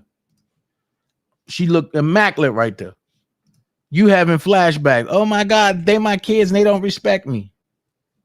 Nigga, that's your fault. You bitch ass nigga. That's your fault.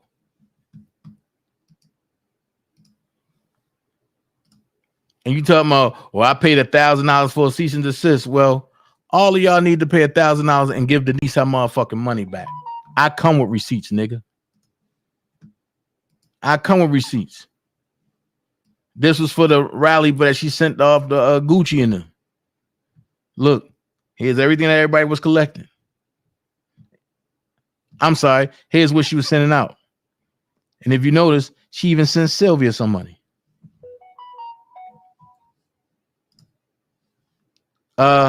She never got her money back.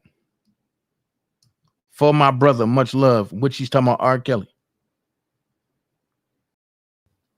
She never got her money back. And she made sure all of y'all ate. Never got her money back. Ain't never see a billboard. Ain't never see a commercial. But Bedbug, you benefited from that shit. Then you sitting back talking about, oh, but they mad because I ain't come. Well, I got communications that say something different. And the communications I got say like this. Hold on. Hold on. The communication I got go like this.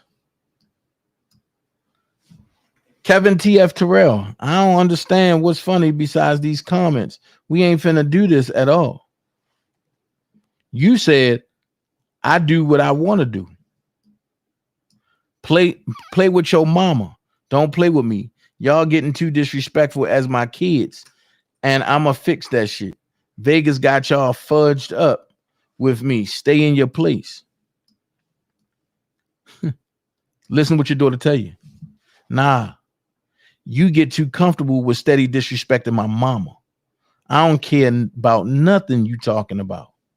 You know, so cut all the extra shit out with me. I'm not for it. Get the fuck over it. You fucked. Now move the fuck alone. Period. I can say what the fuck I want. I'm grown. You get respect when you give it. I don't gotta do shit but make sure my family straight. Play with your mama. He put, fuck your mama. She know she can be grown all the fuck you want. I mean, you can be grown all the fuck you want. Here it is. Fuck your mama. She know you can be grown all the fuck you want, but really got me fucked up on God. Grown or not, now you can get in the grown shit if you want to. I said what the fuck I said. She put, no one cares. You put, shut the fuck up. If you didn't, you wouldn't respond. She put the middle finger up. This nigga put 2 middle fingers up. You on her shit. That's why she responded. You're on her shit. Now, here's the thing I want to say. Everybody talk about, you know, they fight for victims, right? Well, where these people that fight for victims when Kevin Terrell is victimizing his own children? Why haven't I seen any billboards about lock Kevin Terrell up? Huh? Spitting fire? Huh? Everybody over there? Why haven't there been no billboards about lock Kevin Terrell?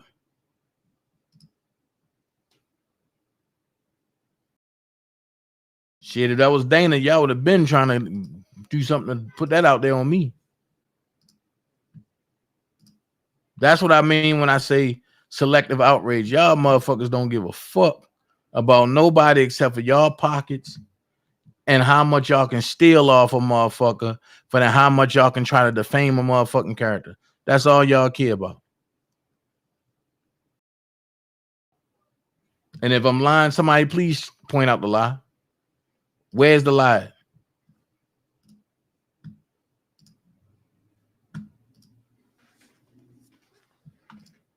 Now, this the live that y'all really ain't want. Let's go here. What else have your daughter had to say? Let's see. See what else she said. Because when you tried to play with her, she came back and with this. She said, my daddy been stalking us for years. He tried to talk to a lot of my friends when I was in high school. The entire time my mother was gone and we was left with him, nobody helped us. Maybe a few of my mom friends and my auntie Vaughn, but nobody. When I say we experienced the most traumatic stuff, you couldn't even imagine. But anybody that know me know I've never showed that through my character. This man not only touched everybody in our family, but he beat and forced my mama to do stuff for years, while my grandma made us stay in the room while she hold the door, screaming for our mom, and she sat there and let my daddy sexually assault her. My grandma brought men to our house and let them try to touch us for money. When she watched us, she left us in the crib for 3 weeks because she got on a Greyhound to go to Mississippi to lay up with a nigga. She over here dropping tea on her own family, saying, oh, their youngest child had a baby and my sister trying to hide it from the world like they perfect, or how one of her sisters glorified one more than the other and shit. Treat her young daughter like shit. Let's put it out there. How you went to your cousin Cad house and tried to touch on his kids. Should I go on? Yo, that's not a child, or that's not an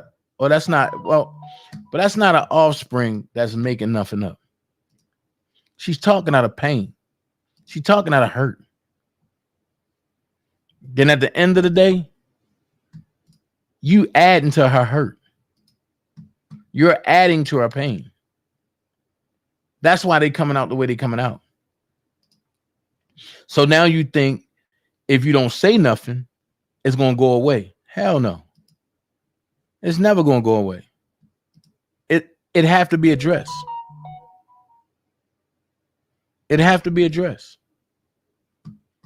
Whether you want to address it or not, it have to be addressed. If you scared to address it, and Shabazz was right there. He could have helped you. But you try to be Mr. Macho Man. So now you get what you get. You get what the fuck you get. Which is nothing.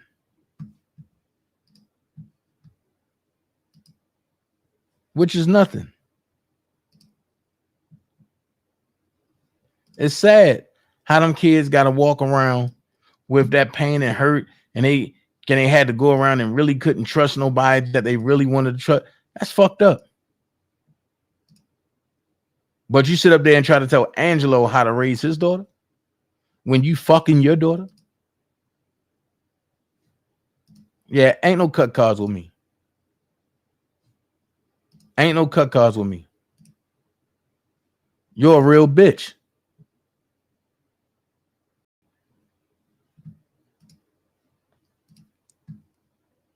Then, like I said, if you think this is internet, wait till I see you. And you really gonna see how much internet this shit is.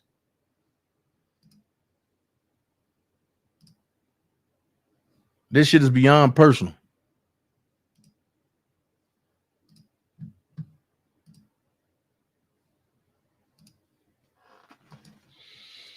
So, like I said, at the end of the day,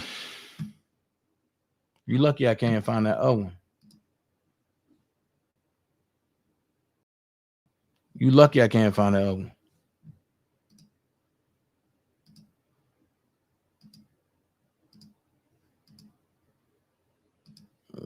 Now it's done.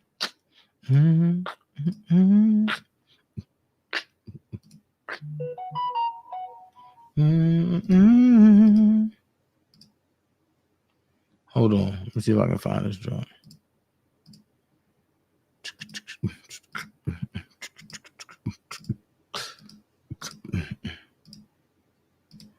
I gotta be able to find this, bro. This is killing me.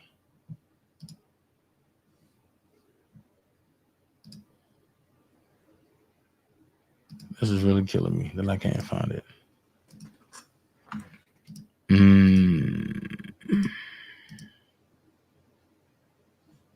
Ah, found it. Found it. So you said they mad because you didn't come to the wedding, right? Let's see if that's true. Let's see if that's true. Here we go. She said, always trying to pillow talk about how I had a baby at 15. I got pregnant on your watch. Let's talk about who introduced me to sexual feelings. Oh my God. Every time I read that, I get stuck. Every time I read that, I get stuck. I thank y'all for the likes. I appreciate every last one of y'all that decided to give me a like. But you said, always trying to pillow talk about how I had a baby at 15. I got pregnant on your watch. Let's talk about who introduced me to sexual feelings. Please don't forget my child well taken care of, and he's very much active in her life. Let's talk about how when my auntie shared a room with me, and when she left, I had to sleep in the bathroom until the sun came up or my siblings woke up because you trying to get in the bed with me, trying to silently ask me to come out. My mama a felon. I had a baby young, so effing what? I tried to give his ass a chance, thinking he was good by asking him to DJ at my son's baby shower. Back on the same BS.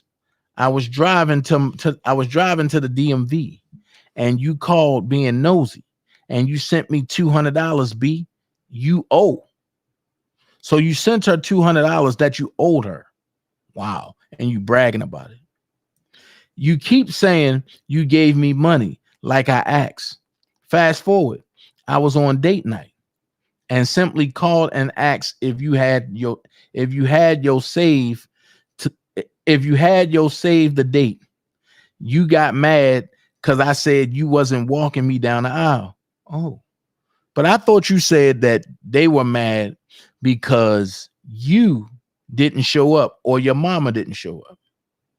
Well, right here, she said, you got mad because I said you wasn't walking me down the aisle. Texting me all this BS because you was mad. You was never going to walk with me anyway. It was going to be my uncle, but he did. So it was the next big person in my life, which was her brother, the one that was on Larry's channel. These my kids. We raised our siblings. Jesus. These my kids. We raised our siblings. While you left us in the house the whole summer, while you spend sending us candy store food. Meanwhile, my mama calling from jail and you lying, telling us she ain't calling. Why you kept the phone in your room? G, nobody cares. I don't fuck with you. Stop capping like I fuck with you. These people can see we don't talk to you. You'll try to threaten us, but can't slide to defend us. Yeah, I'm that first to have a baby. I'm the first that accomplished a lot of shit. Ain't nobody fucking with my success on a bad day. The fuck? Leave me alone. Nobody cares about your last name. That'll be changed soon from my daughter. So it seemed like you wasn't invited. They wasn't mad because you ain't come. They was mad. They was mad because you was harassing them. So there you have it. That whole network of bullshit ass people. And I said what I said, and I stand on everything I said, and don't give a fuck how nobody feel. Because at the end of the day, this shit got to stop. However, as we leave the scamming section, we going to cross over into the R. Kelly section. And let's go. Because I got a lot of updates. I've been told. Jeez, that's crazy. Help me, Lord. Megan Krapu said R. Kelly co-defendant Daryl McDavid is set to continue his testimony after 4 hours on the stand yesterday. His attorney said they're only half done with directs. So get ready for McDavid to be on the stand all day. Hold on. I got all these updates. Like, jeez. Okay. Like, Willie. All right.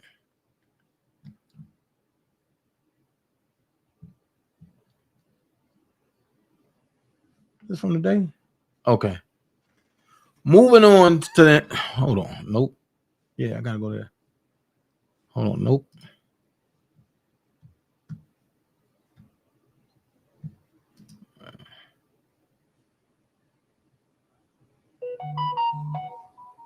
Okay, I gotta go back.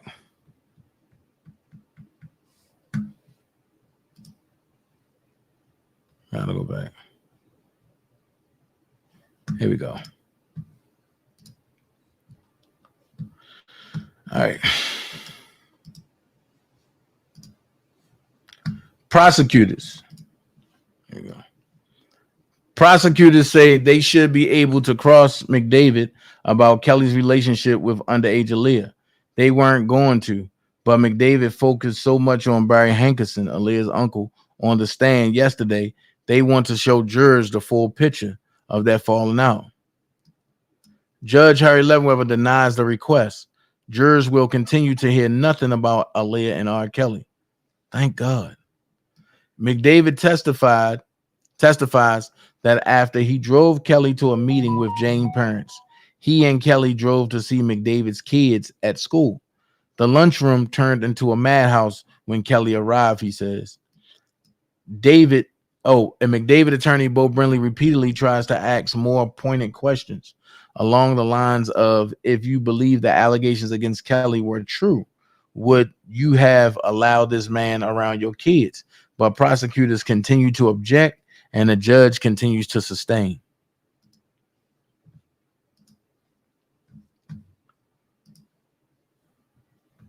Not long before Kelly was scheduled to perform at the 2002 Olympics, McDavid heard about 2 phone calls on the same day. One from Barry Hankerson claiming he had a tape of Kelly and Jane in a threesome, and one from Jim Darriaga saying he had a tape of Kelly and Jane. The timing made McDavid think it's all made up and that Hankerson was trying to sabotage Kelly's Olympics appearance, he testifies. Again, McDavid's defense depends in large part on the claim he believed Kelly was actually innocent during the time period of the alleged cover-ups, and that he only ever acted at the behest of the lawyers' investigations he hired. Kelly's criminal defense attorney Ed Jensen met with Jane.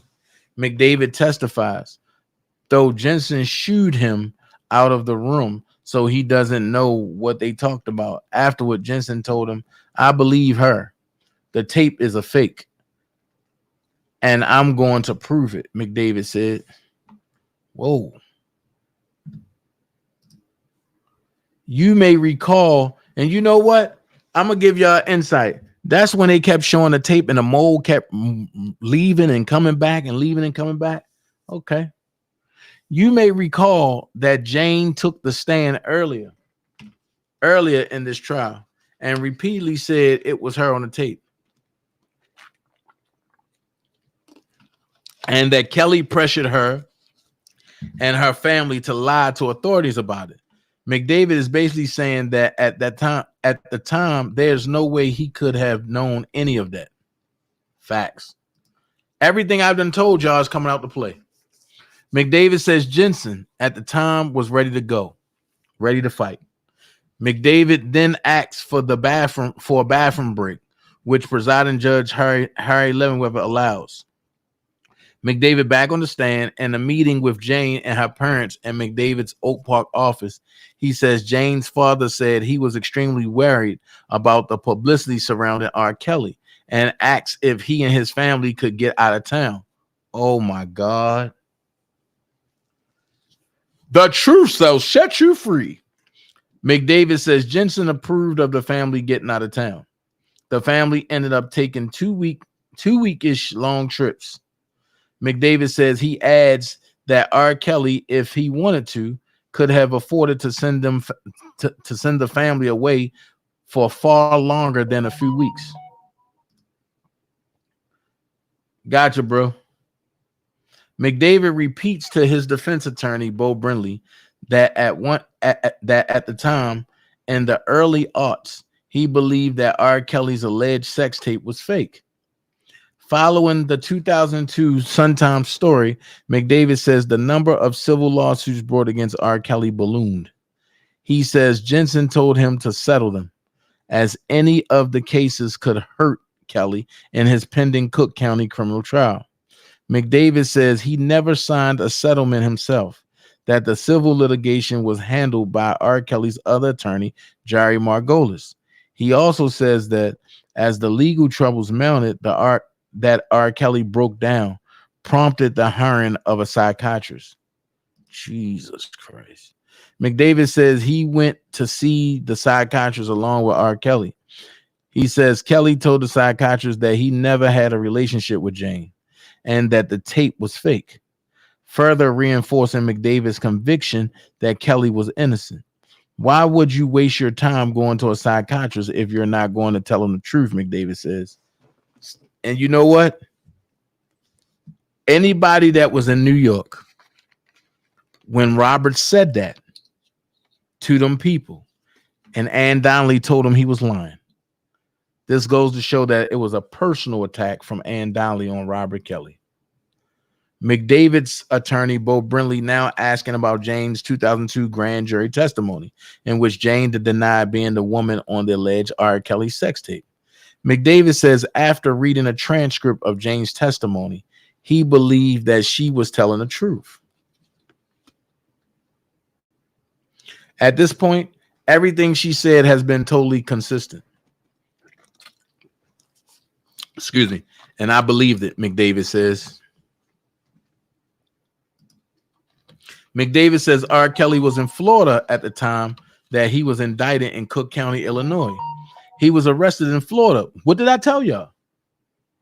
I told y'all that. I told y'all he got arrested 20 minutes after he got home from Disney World.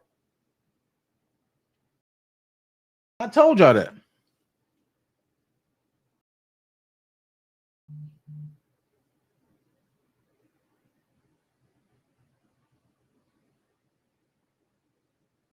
You know what I'm saying?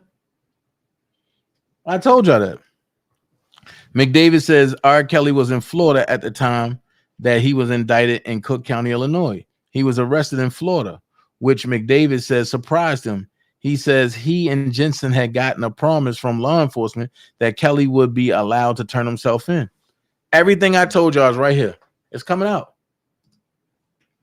McDavid says Jensen lost his mind after R. Kelly was arrested in Florida, that he was livid that prosecutors had lied to him, that they would allow Kelly to turn himself in. McDavid says the Florida arrest demonstrated to him and Jensen that they couldn't trust prosecutors. It seems they do anything to win this case, McDavid says, adding that Jensen believed the Florida arrest was just prosecutors trying the case in the media. Trying the case in the media. Okay. McDavid repeats that these events, including police subsequently seizing Kelly publicly in front of a courthouse in Chicago, convinced him that the case against R. Kelly was bogus. It seems like prosecutors were trying to create a media circus, he said. McDavid now says Jensen wanted to retrieve any alleged R. Kelly sex tapes that were circulating publicly to protect Kelly from a trial by public opinion. Any tapes that got out could taint the jury pool, McDavid says, just like Surviving R. Kelly did. McDavid says he was particularly concerned about an alleged sex tape featuring R. Kelly with another man from Florida. What? McDavid says he was particularly concerned about an alleged sex tape featuring R. Kelly with another man from Florida. Huh? McDavid says R. Kelly broached the topic of a tape with another man with him almost as a way of gouging McDavid's acceptance of a potential same-sex encounter. It's almost like he was worried about how I might feel about something like that, McDavid says. What?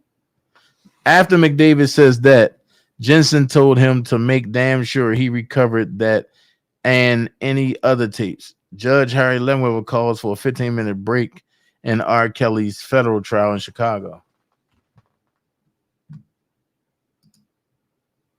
Wait a minute. Still on break, but prosecution and Kelly's defense attorney, Jennifer Bonjean, are both calling for limiting instructions to the jury on certain statement and pieces of evidence. Lemweber tells the attorneys to draft something and that he'll consider it later. Lemweber don't care. Court resuming in Kelly's federal trial in Chicago. Kelly's co-defendant and former manager Daryl McDavid is still on the stand discussing an alleged sex tape featuring Kelly with another man. So, wait a minute. This go from R. Kelly to messing with underage Rashona to messing with Lisa underage that we found out that none of that was true, to him having a threesome with Lisa and Drea, and then having one with Sparkle and Lisa. Now it balloons into a man. Like, hold on, where's the underage sex tape at?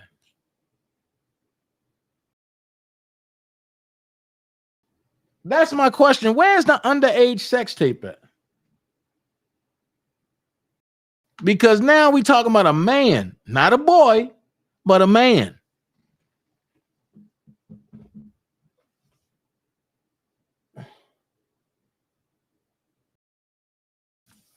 So I'm lost.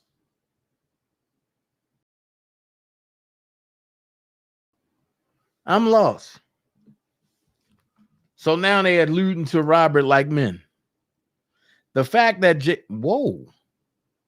the fact that Jay-Z was willing to work with Kelly despite those legal issues, McDavid says, further convinced him the criminal case against Kelly was bogus. McDavid also points out that Kelly was continuing to work and appear publicly during this time period. McDavid also says he was confident R. Kelly's fan base believed he was innocent too. Kelly was an icon. People grew up listening to his music. If these allegations were true, I doubt anybody will buy his records, McDavid said.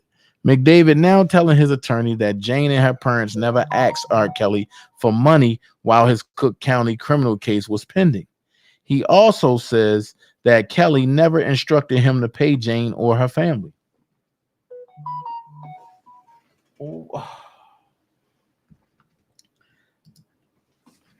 They were truthful and honest people, McDavid says he thought of Jane and her family at the time.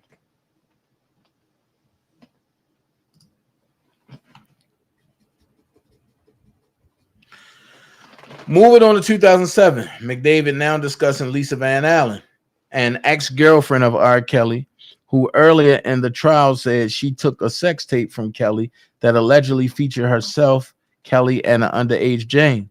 McDavid says R. Kelly did not deny the existence of sex tapes featuring himself and Lisa Van Allen, but that he was concerned that the tape would destroy his marriage. Oh boy. Continuing, McDavid says R. Kelly's criminal attorney, Ed Jensen, was afraid the Lisa Van Allen tape could derail Kelly's 2008 child porn trial in Chicago. McDavid says Jensen told him 2 words to get Van Allen out of the way: pay her. Hold on, y'all. Got to get a bathroom break in. Hold on. Get out of the way. Pay her. But that came from Ed Jensen, not R. Kelly. So why is R. Kelly paying for this? Can somebody help me with that? Can somebody make that make mother sense? Y'all know what I want to say.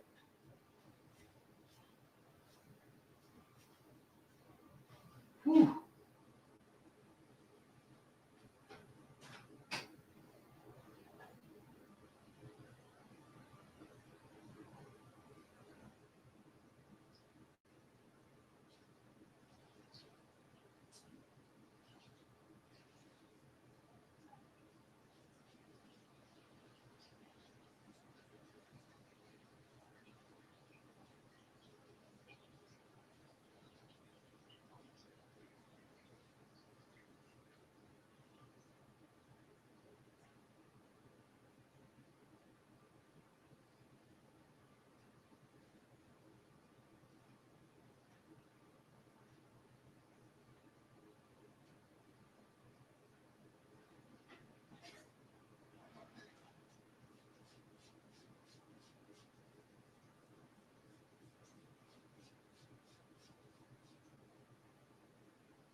right, I'm back, y'all.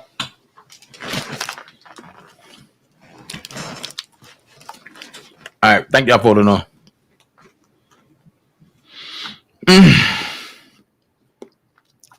Where was that?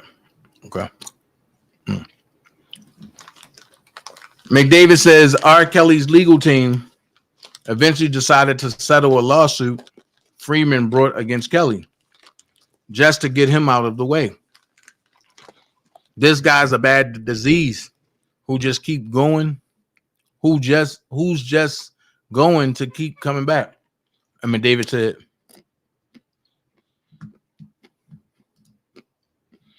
McDavid now talking about R. Kelly's collaboration with Jay-Z.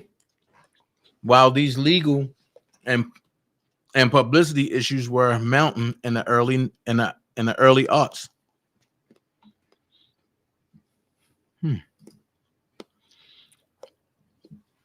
Okay, we talked about it. The fact that Jay-Z was willing to work with Kelly despite those legal issues, McDavid says, further convinced them the criminal case against Kelly was bogus. McDavid also points out that Kelly was continuing to work and appear publicly during this time period. McDavid also says he was confident R. Kelly's fan base believed he was innocent too. R. Kelly was an icon. People grew up listening to his music. If these allegations were true, I doubt anybody will buy his records, McDavid said. McDavid is now telling his attorney that Jane and her parents never asked R. Kelly for money while his Cook County criminal case was pending. He also says that Kelly never instructed him to pay Jane or her family. They were truthful and honest people, McDavid says. He thought of Jane and her family at the time. Okay, I read that. About the marriage, I read that. Okay, read that. McDavid says he arranged for Van Allen to come to Chicago, only to find out from Van Allen that another person, Keith Morrell, Van Allen's friend and former member of the music group Talent, had the tape. McDavid says that the whole tape situation with Van Allen and Morrell was shady, especially after discovering that Morrell had ties to Charles Freeman, the same man whom McDavid accused of trying to extort R. Kelly for $1 million.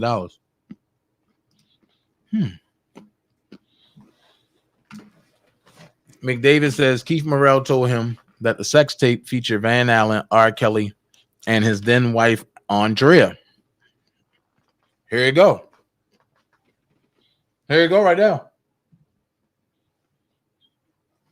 There you go right there.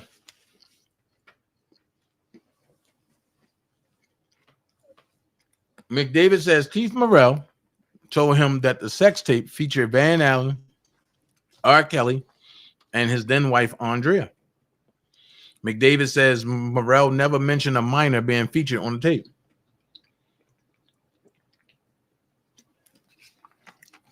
So after this, should we after this, we shouldn't hear nothing else about a minor on the tape.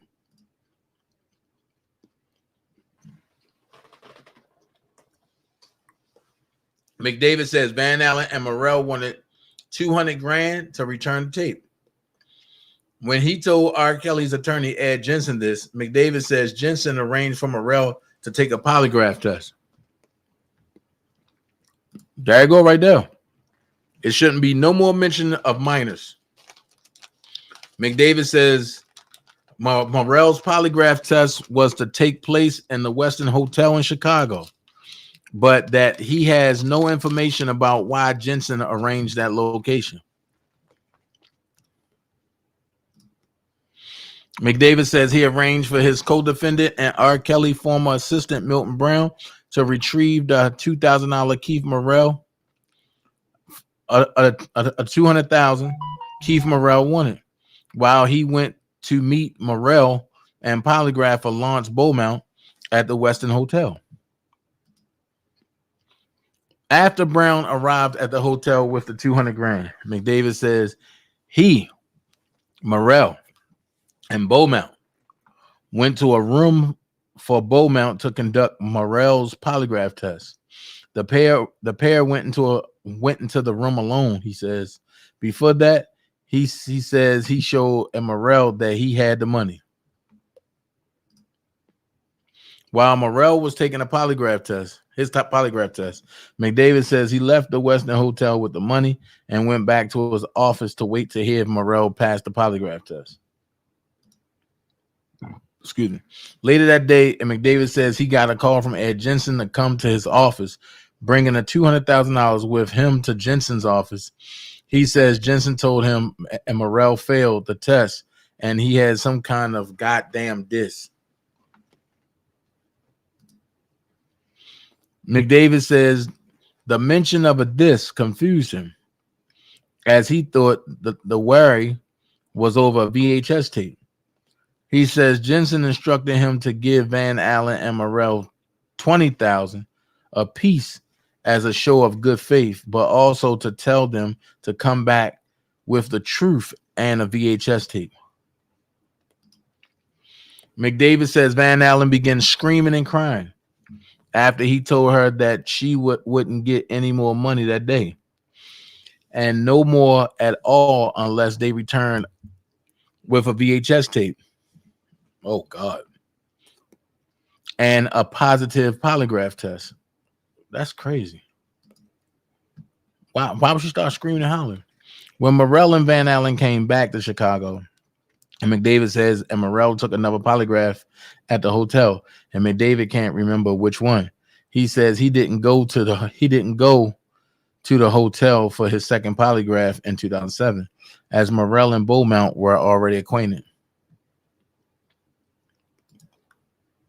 McDavid says Ed Jensen called him later that day saying Morrell had passed his polygraph test. He says he then went to meet Morrell, where Morrell turned over a VHS tape and McDavid gave him $80,000. He says he proceeded to give another $80,000 to Lisa Van Allen. After giving Van Allen and Morrell the money, McDavid says he went straight to the office of R. Kelly's criminal attorney, Ed Jensen. McDavid says he handed over the tape without ever actually watching it. McDavid says Jensen told him the tape featured R. Kelly, Lisa Van Allen, and Kelly's then wife, Andrea. When McDavid relayed this to Kelly, he says the singer was relieved and happy. McDavid also denies ever turning over any other tape to Jensen. So why are we here again?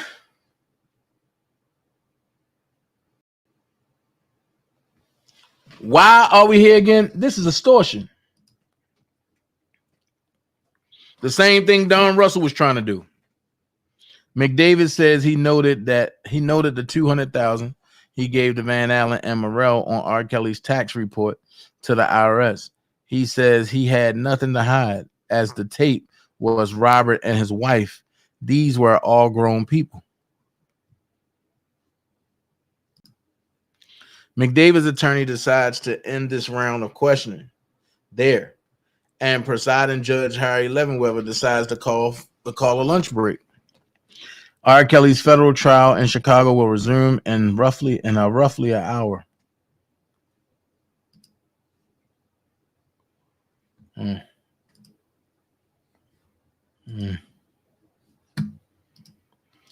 Trial resuming in R. Kelly's federal trial in Chicago.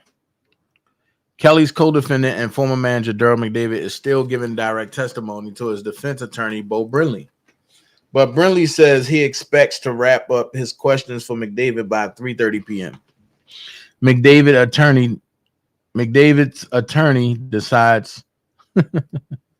Oh man! Oh, McDavid's attorney decides to end this round of questioning there, and presiding judge Harry Levenweather decides, okay.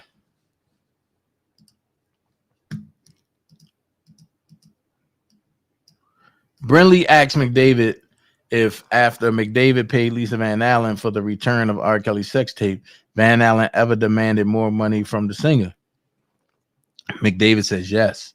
Sam Van Allen later came forward alleging she had a tape featuring her, Kelly, and Jane. McDavid said he was unconvinced the new alleged tape was real. He says he wondered why. If she had a tape featuring a minor, why she first present a tape featuring legal adults? Isn't that the same question that I asked 2 years ago?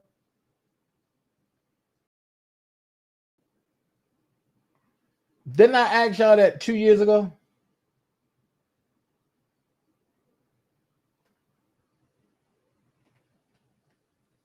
I said, McDavid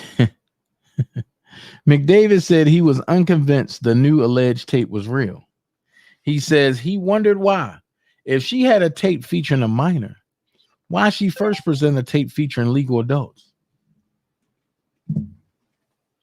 I keep telling y'all, I'm not going to play with y'all, man. I'm not going to steer y'all in the wrong way. McDavid says he discussed the new alleged sex tape with R. Kelly's criminal attorney, and that they decided that Van Allen would not be getting any more money. He says when they confronted her, Van Allen admitted it was all a lie. Wow.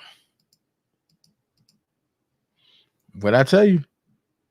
McDavid says Van Allen became hysterical, the same way she became on the stand, when she learned that she would not be getting any more money, and that she threatened to go to the prosecutors in R. Kelly's pending 2008 state criminal trial in Cook County, which she did. McDavid directly denies ever telling Van Allen that he should have murked or killed her. Van Allen testified earlier in the trial that McDavid threatened to murk her. But today, when asked if he made that comment, McDavid says, "I'm an accountant." No. McDavid denies that law enforcement ever questioned him about making death threats against Van Allen. Despite her threats to go to law enforcement, McDavid says convinced him that no one believed what Van Allen had to say. I keep telling you, she was a streetwalker, man. She was a good one. Brinley switching tracks, asking what other work McDavid did for R. Kelly between 2002 and 2008 that was unrelated to the pending criminal case in Cook County. McDavid says he did his normal job, managing Kelly's touring, album production, etc. McDavid says the bulk of his time between 2002 and 2008 was spent on efforts unrelated to R. Kelly's legal troubles. He discusses his non-Kelly work, such as performing, accounting for other entertainment clients, and opening a restaurant in Chicago. McDavid also says he brought 2 or 3 apartment buildings during this time period, as well as a large building in downtown Chicago that he had gutted and refurbished with Robert's money. Brinley is having McDavid establish that his time spent on R. Kelly's criminal trial in Chicago was relatively small compared to that he spent on his other work. He says Kelly's Trapped in a Closet series in particular was a major time sink during this period. McDavid says R. Kelly distanced himself from the legal proceedings leading up to 2008 Cook County trial. Robert never really had much of a role in anything to do with lawyers. He was not involved, McDavid said. McDavid says R. Kelly's criminal attorney, Ed Jensen, eventually had him watch single frame snippets of a DVD copy of Kelly alleged sex tape with Jane to prove it was fake. McDavid says he could wait a minute. Let's go back to that. McDavid says R. Kelly's criminal attorney, Ed Jensen, eventually had him watch single frame snippets. You can't watch single frame snippets if it's real. It's always going to come in double frame. But Ed Jensen eventually had R. Kelly watch single frame snippets of a DVD copy of R. Kelly's alleged sex tape with Jane to prove it was fake. McDavid says McDavid says he could tell the tape was a fake because a distinctive mole on Kelly's back kept changing position on his body in the different frames of the photo. I mean, of the video. Now, isn't that what I told y'all too? Isn't that what I told y'all too? I'm just saying, Prima told y'all too. So you got two of the most consistent people that's telling y'all stuff. Levi was telling, but nah, we always looked at as people that didn't know nothing, huh? I guess everything we said was truthful. Brinley now discussing the issue of R. Kelly's necklace, which allegedly appeared in both the sex tape and in Jane's passport photo. McDavid says the necklaces did look similar, but contends he later discovered that there were some 60K iterations of that necklace. Wow. McDavid says again that he had no reason to believe R. Kelly had actually had sex with Jane prior to the 2008 trial. He again points to Jane's repeated denial that she ever had sex with Kelly. McDavid says the judge in R. Kelly's 2008 trial said, "This is the rotten tomato in the barrel of tomatoes," in reference to the alleged sex tape with Kelly and Jane, as prosecutors in the trial presented at least two separate versions of the tape at the time. "I felt the prosecution was not fair, and I felt the tape was not legitimate," McDavid says. McDavid says R. Kelly's criminal attorney Ed Jensen said Van Allen's testimony in the 2008 trial was lie after lie, adding that Jensen said he wasn't sure why prosecutors put her on the stand. Brinley now moving on to the 2008 testimony by Lisa Van Allen's ex-boyfriend Damon Pryor. Here we go. Which details an alleged scheme by Keith Morrell and Charles Freeman to create a bogus sex tape featuring a man that looked like R. Kelly to try and use it to extort Kelly.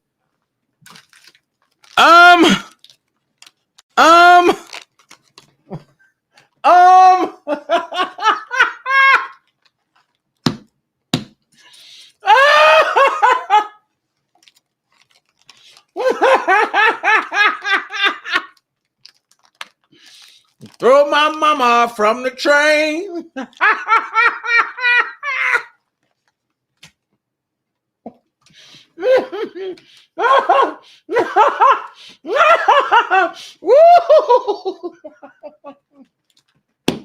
Oh my God, man, hit my goddamn Cash App, y'all. Somebody hit my Cash App, man, because I've been telling y'all this for the longest. And everybody's like, no, it's not. That's R. Kelly.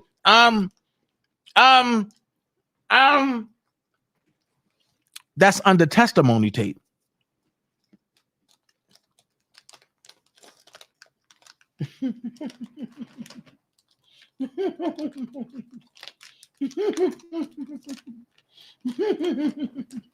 Right, Primo?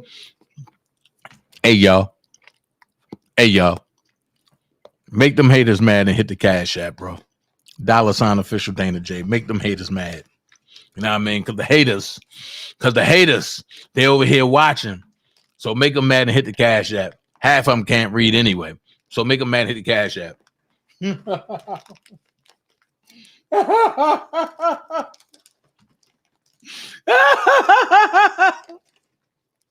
Wait a minute. And my Angie voice, oh shit.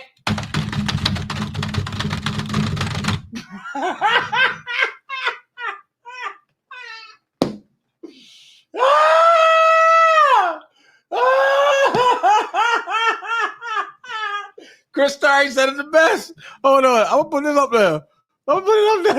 Wait a minute. Wait a minute. Wait one goddamn minute.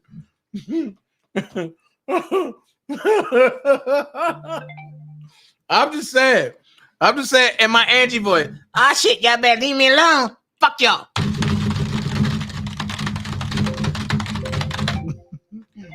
Woo! God damn.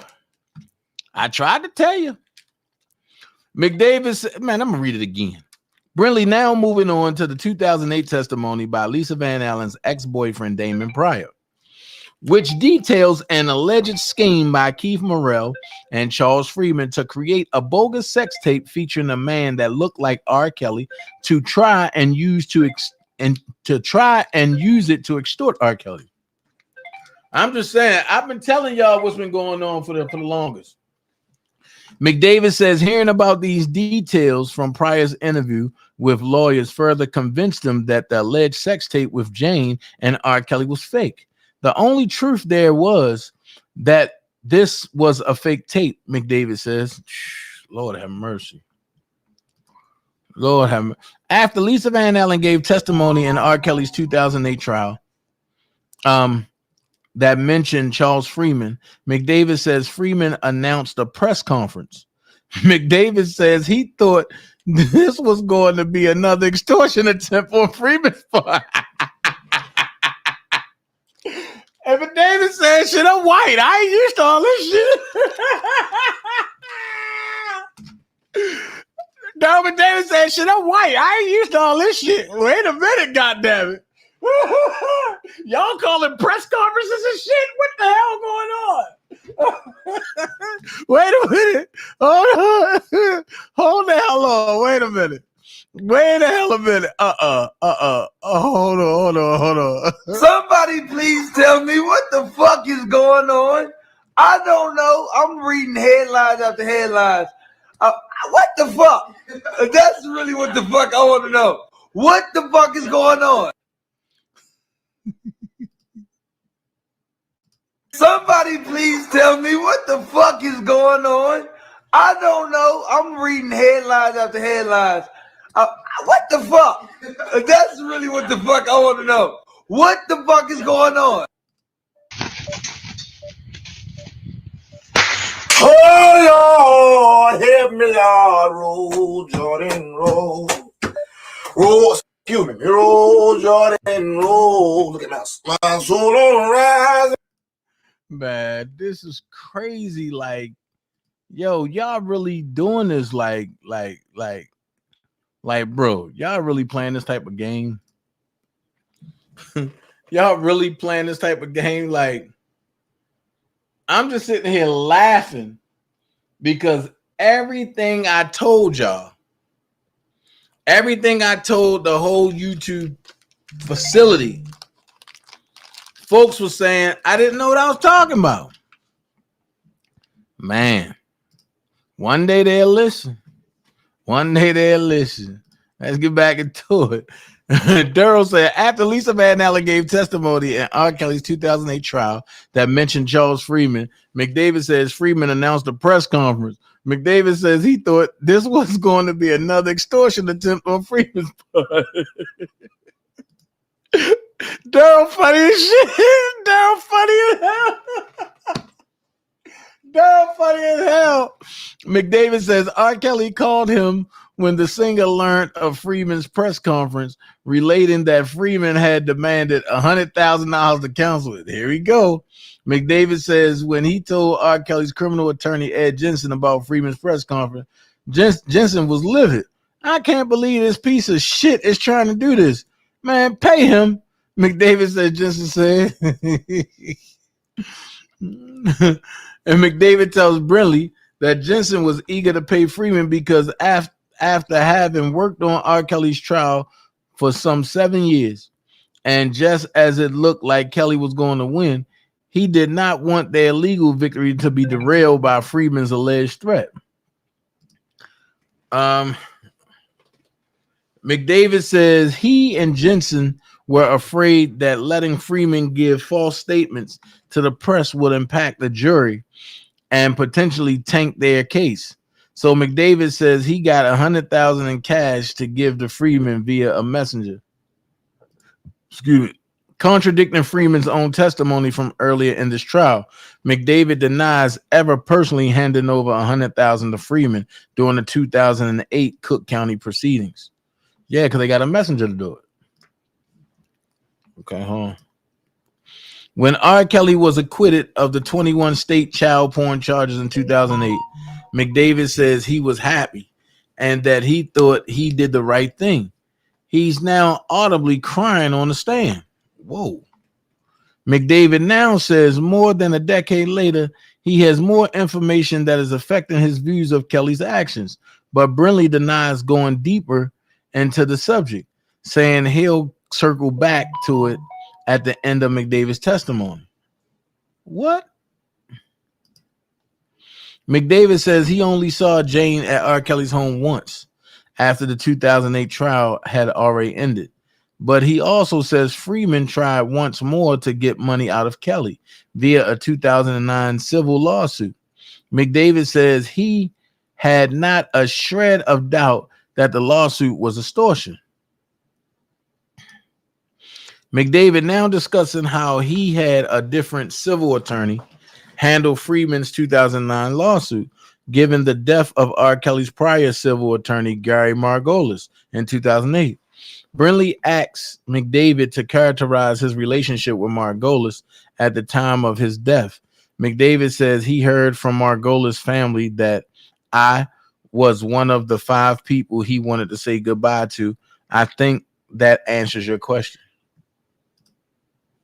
McDavid says, per the advice of R. Kelly's criminal attorney, Ed Jensen, that he decided to settle Freeman's lawsuit and pay him one last time. After paying Freeman to settle the suit, McDavid says he called Freeman and told him that he was a rotten piece of shit. And if it was up to me, that he would never have gotten a penny. Oh. Following settling Freeman's suit in 2009, McDavid says he hired Karan Capshaw to act as another manager for R. Kelly, and describing Capshaw as one of the most powerful men in the music industry at the time.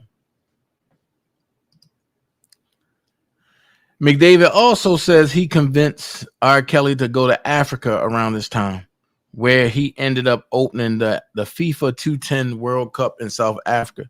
He continues to say that Capshaw helped get Kelly appearances at Coachella, Bonnaroo, and with Lady Gaga. Wow. He did Bonnaroo? Jesus Christ. Bonnaroo is the biggest joint in England. Coachella's down here, I believe. Despite the continued rise of R. Kelly's success following the 2008 trial, McDavid says his relationship with Kelly deteriorated. The success was going to his head. He became very demanding. I couldn't give him the attention that he needed or that he wanted. McDavid says that R. Kelly began looking elsewhere for attention. At that, a man named Divine Stevens eventually stepped into his life and convinced Kelly to drop Capshaw as a manager. McDavid says Kelly's career plummeted as a result. Damn. Judge Harry Levenwell calls for a 15-minute break and R. Kelly federal trial in Chicago after McDavid calls Stevens a con artist. Jesus Christ. He called Divine Stevens a con artist. So now we're just waiting on more updates, y'all. We're just waiting on some updates. That's all. Oh, Lord, help me, Lord. Oh, we got him. We got him. Just that quick. But I said we waiting on updates, and boom, voila, magic. Voila, magic. That's why I love my team, man. I don't know what I'd do without my boys. You know what I mean? See, we all depend on one another.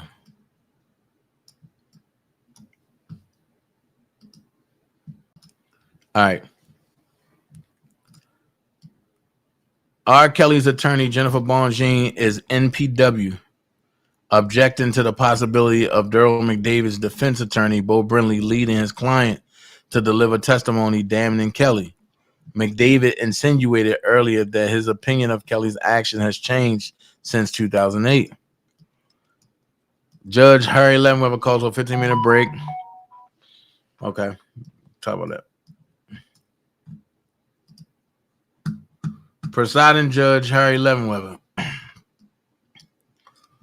And R. Kelly's federal trial declines to make a blanket ruling on Bonjean's objection.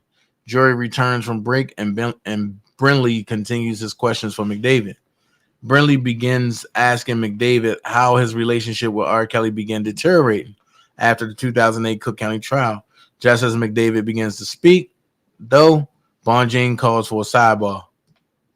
Smart, Bonjean. Smart. Boy, you can't play with her, boy. She ain't playing. Back from sidebar, Brinley simply asks if McDavid had financial disagreements with R. Kelly.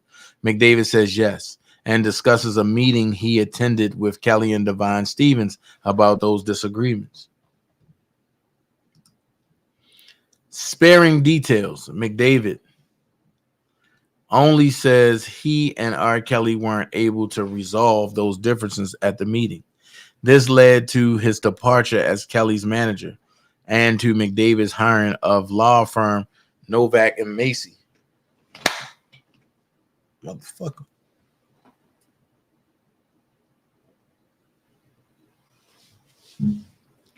I hate mosquitoes.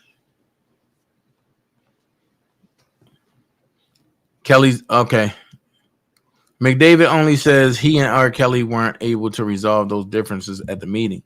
This led to his departure as Kelly's manager and to McDavid's hiring of law firm Novak and Macy to recoup over $1 million he believed Kelly owed him. As Brinley asks McDavid about specific financial arrangements between him and Kelly, McDavid says he isn't sure how to answer and asks to speak with his attorneys. Levenweber denies his request. As Brinley asks McDavid about specific financial arrangements between him and R. Kelly, McDavid says he isn't sure how to answer and asks to speak with his attorneys. Levenweber denies his request. McDavid says he eventually reached a settlement with R. Kelly, detailing that Kelly agreed to pay McDavid the $1.3 million he previously mentioned, with the funds coming from various accounts held by Kelly. Okay.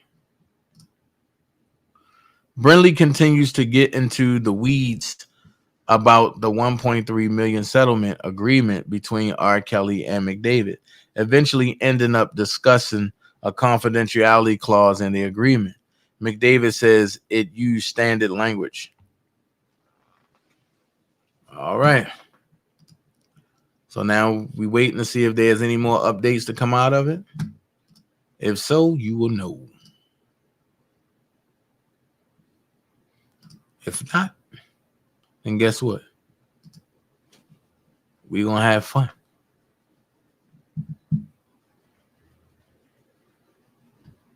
So, what do y'all think about the trial so far? I'm going to click on some of the stuff that y'all have said. That y'all been saying in the chat.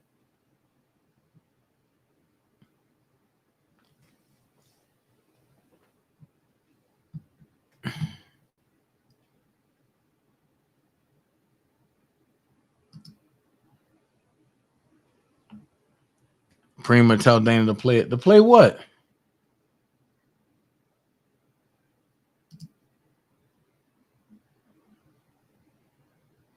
The Virgo said, we ain't the motherfucker dream team for nothing. Hold on. What is Chris saying? Man, y'all making me go all the way back up here. The hell's Chris? Okay. I see what Chris said. Y'all crazy. I played it then. Y'all didn't, man. Y'all wow. What I don't understand is back in the day when I saw the tape, I never saw Drea, but I did see that I know now is Lisa Van Allen and a very young girl. Well, you sure that was a young girl?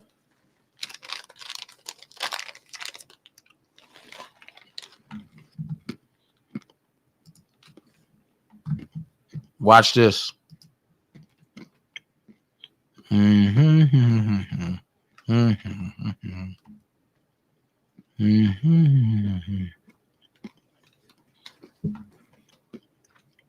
Let's see if that was a young girl. Let's see. Mm-hmm. Mm-hmm. Mm-hmm. Mm-hmm.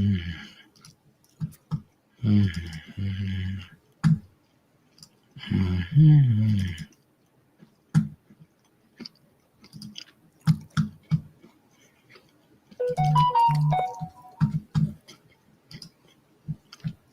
We about to see.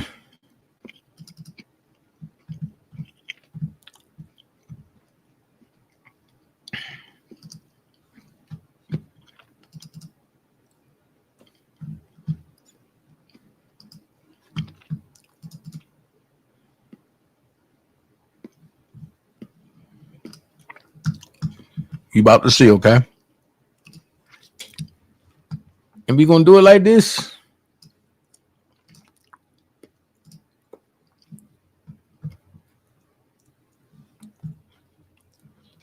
We gonna do it like this.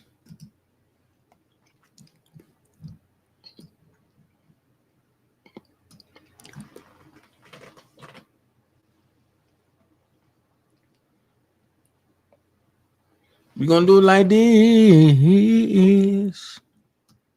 y'all.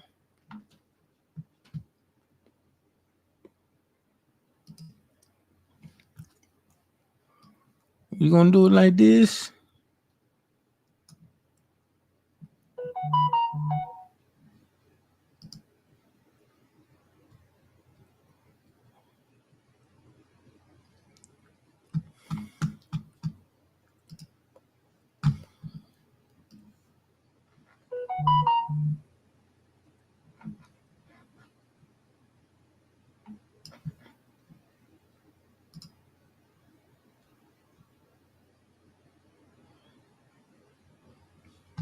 We gonna do it like this.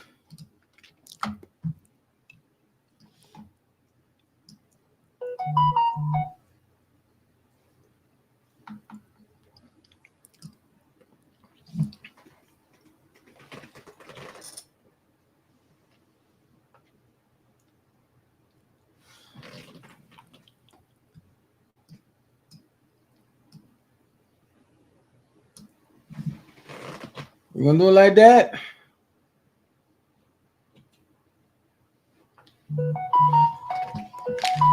We gonna do it like that. Then we got one more piece.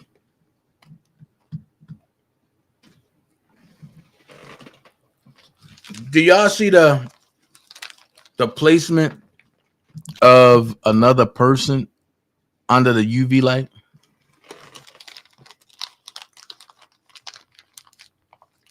They tried to put Rashonda Landfair face on somebody's face. Now, who could that somebody be? Well, let's see. Take that away. Take it away. Take it away. Let's go ahead.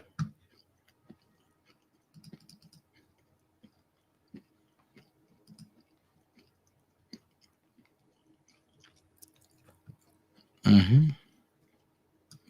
Put that in the middle. Mm-hmm.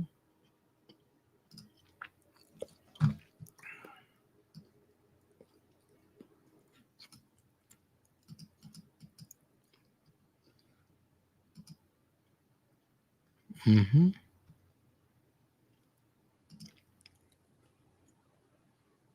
Mm-hmm.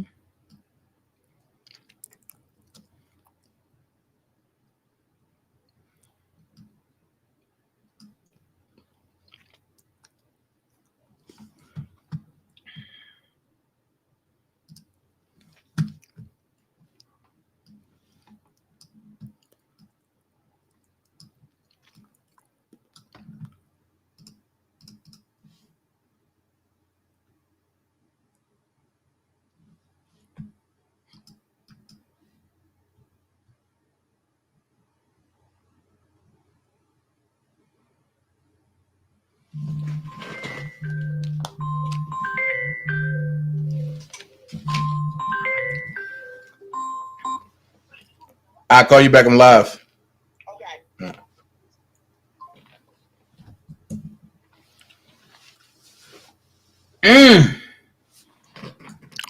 Let's see.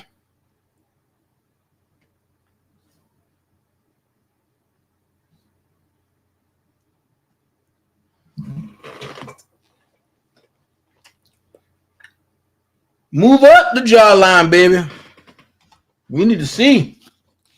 The forehead the same, the nose the same, the jawline the same.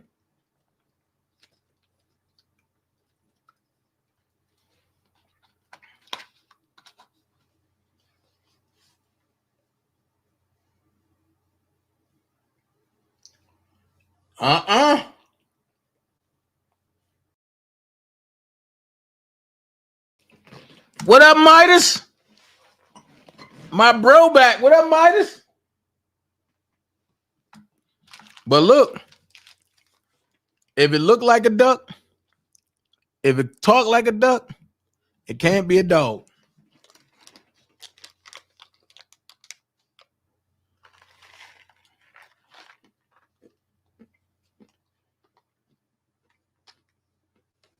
Now watch this. Y'all see these pictures, right? Let's take this one away. Nope, we ain't even gonna take it away. We're gonna put it right there.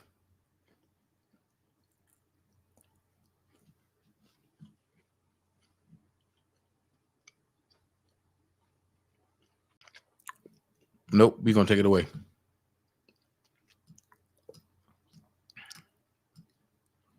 We're gonna take it away. Come on, man. I don't want to put a new note.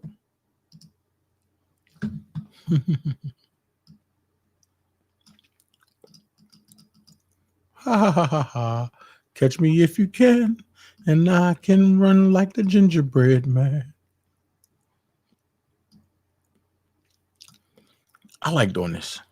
Ha ha ha ha ha. Catch me if you can, and I can run like the gingerbread man.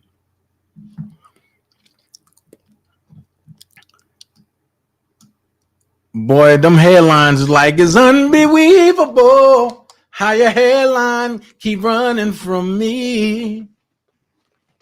I can just see the hairline running. That ain't Rashona Landfair. That is Adelina Prado.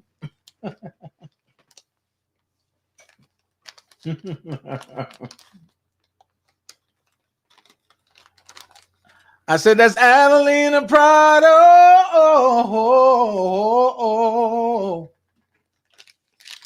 That ain't Rashona.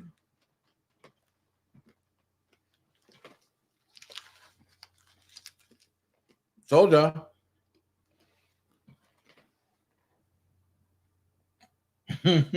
Told y'all.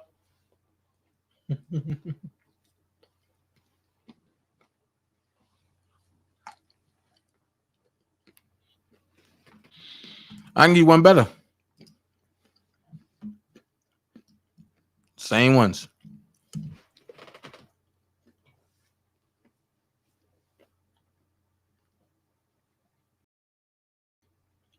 Okay. There I go right there.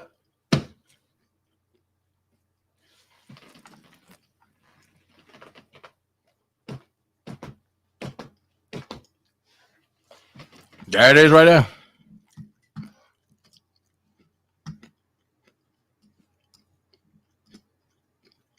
So there you have it. On the young girl situation. There was no underage females. None.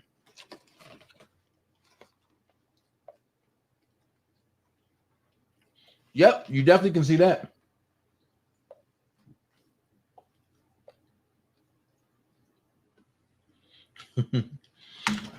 and J Rod said, "My ball spot is calling for you."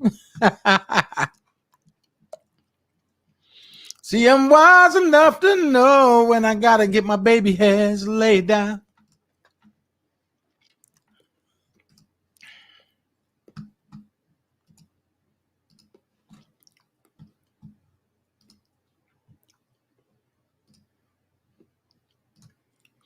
Somebody's yearning for you.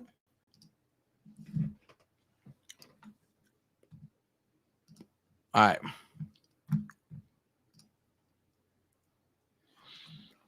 Still on the confidentiality clause in the R. Kelly McDavid settlement, which says that the signatory parties will keep personal information they may have on each other secret, unless given a legal order to provide it. McDavid again says the language is standard. McDavid again says he saw nothing unusual about the confidentiality agreement, but adds R. Kelly missed some scheduled payments he agreed to. In response, McDavid says he went back to Novak and Macy to file a breach of contract suit. McDavid says the payments he wanted from R. Kelly had nothing to do with Kelly's criminal trial in 2008. It was just money I was owed, he says. And we are waiting if there's any more updates. See, I'm wise enough to know that the ball spot's calling. See, I hear you yearning for me.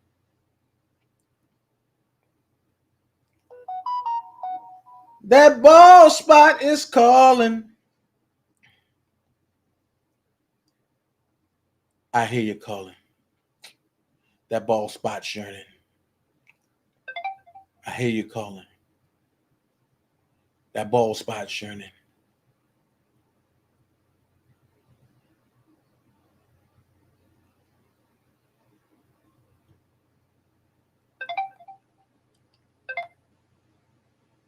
The hell?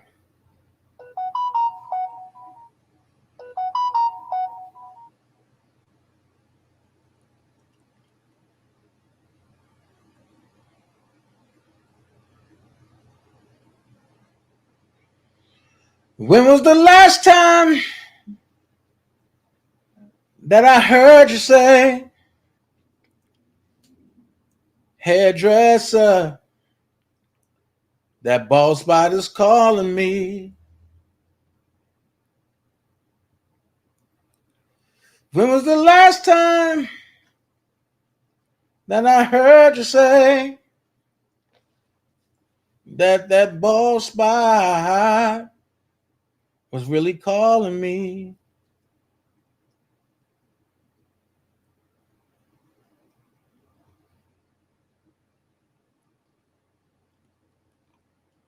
I remember when that ball spot called me. I had to fix that. Called me.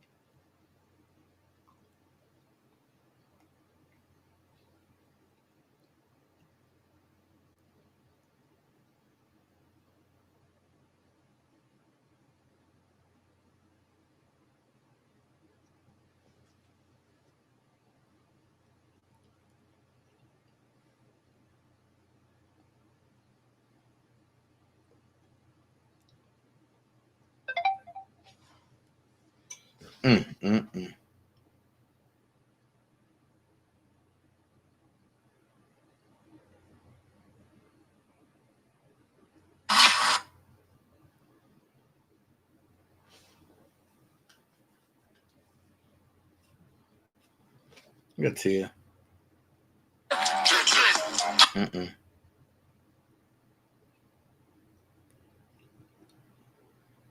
Who this? Niche. Tanya and all them. Yep. I miss my crew.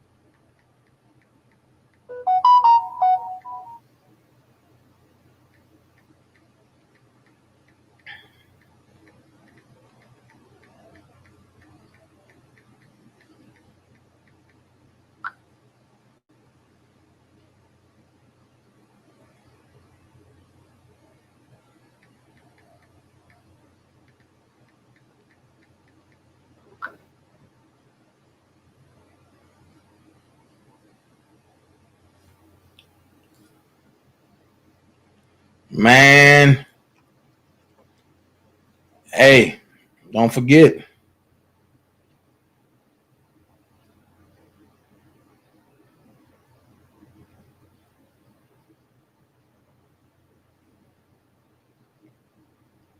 Don't forget that like button, y'all.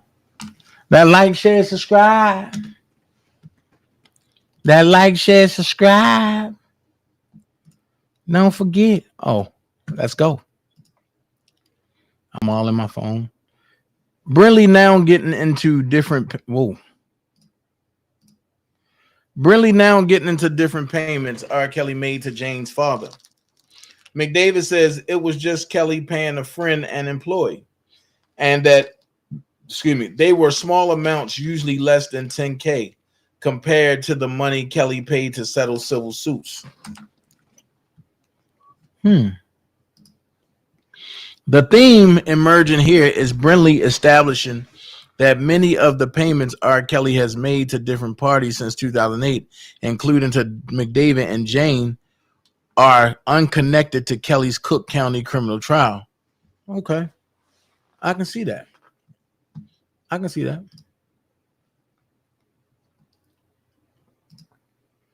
I can see that. So what y'all think sometimes? Tapes that sometimes played with and copied, right?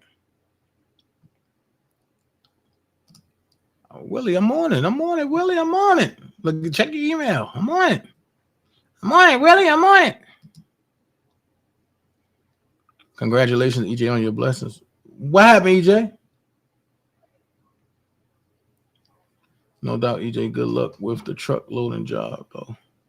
I'll pray for you, brother. Respect. Oh, okay. Congratulations, EJ, on a new job. The setup play is real. Why haven't Prado came forward to say that's her on the tape? Case will be closed. Because she just won $4 million in Minnesota. And plus she have a mental thing going on. So you know, they ain't gonna allow that to happen. What up, Toy? Toy said, hello, everyone. She driving. She said she driving. But wasn't he handling the money? Who rendered McDavid his checks? Facts. You got it. The fabulous life. Woo-hoo. You got it. Hold on. Hold on. Hold on. McDavid also says he didn't much handle the details of daily minutiae while employed by R. Kelly, like making flight reservations. Oh.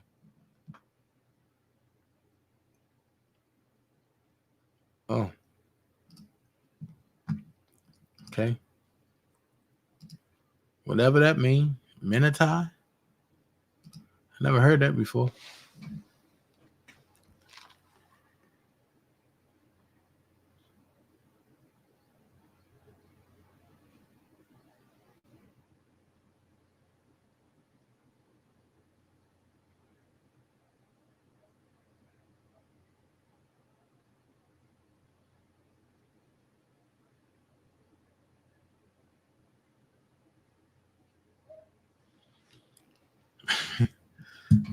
You want to know what killed me? You want to know what killed me?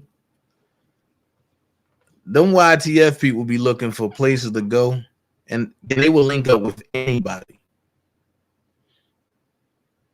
And then you got the ones that the content creators that just sit back and just want everybody subs. I just don't get it. These folks, man. Sometimes you gotta tell people, no, you can't come over here and taint what I got going on. No problem, Midas. That's my job, bro. Brinley moving on to allege R. Kelly sex scenes and testimony that McDavid says he had no knowledge of prior to the 2008 trial. McDavid says he never heard the full story. Jane delivered in this trial of the stories of other R. Kelly's accusers before this trial. Wow. So if he never heard none of that, somebody lying. Oh boy.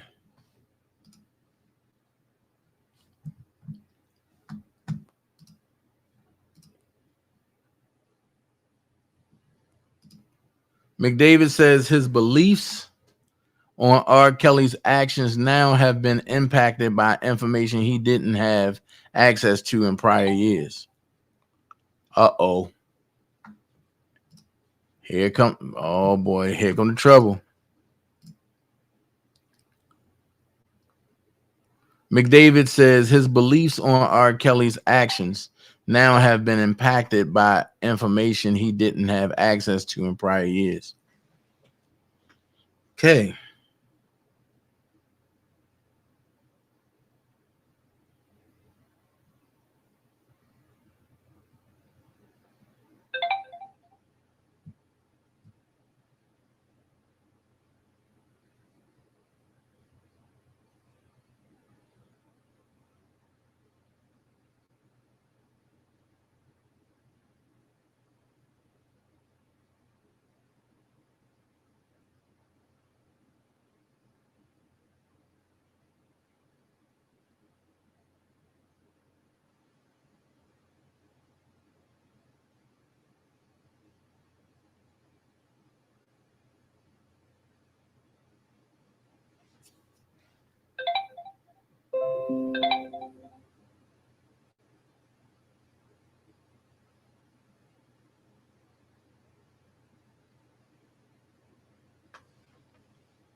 You know what I noticed?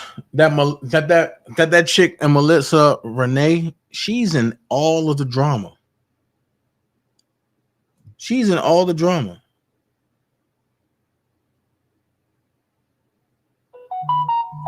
It's crazy.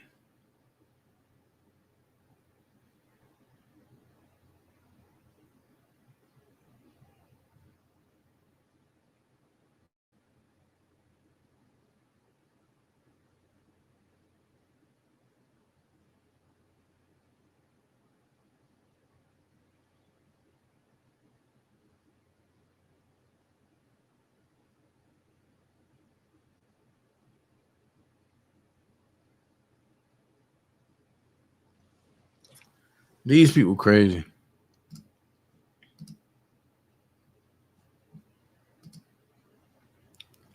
The last 3 weeks, I've learned a lot of things that I had no idea about in 2008. All I knew was Jane said it wasn't her over and over before this trial. All I knew is what I knew, that Jane was innocent and so was Kelly, McDavid says. That's right, Daryl. I see you.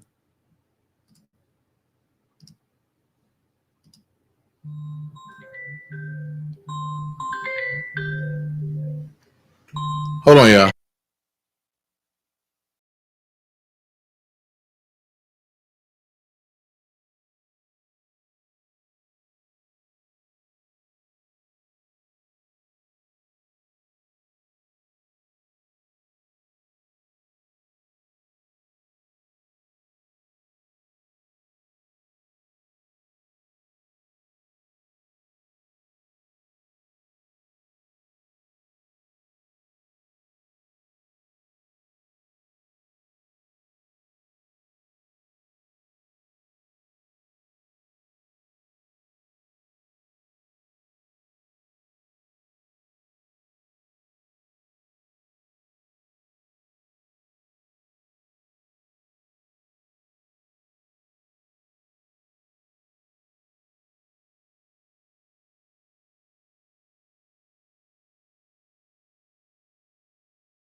Oh, there we go.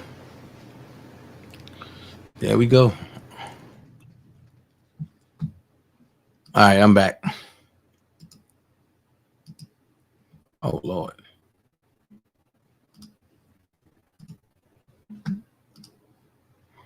Now McDavid says he is embarrassed as he continues speaking. Both prosecution and R. Kelly's attorney Jennifer Bonjeans object. Judge Leavenworth sustains, and Brinley has no more questions for McDavid. Bonjean is up for examination, for cross-examination. Wait a minute. But why would he say he's embarrassed?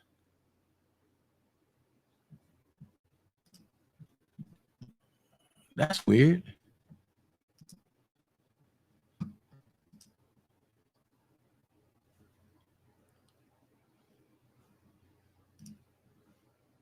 Bonjean asks if R. Kelly is a rare talent, to which McDavid responds that Kelly is a musical genius, but that he also adds that Kelly had a lot of deficits. Some of those deficits R. Kelly had, including troubles with basic reading and writing. McDavid says of which Kelly had a lot of shame. McDavid adds that Kelly has dyslexia.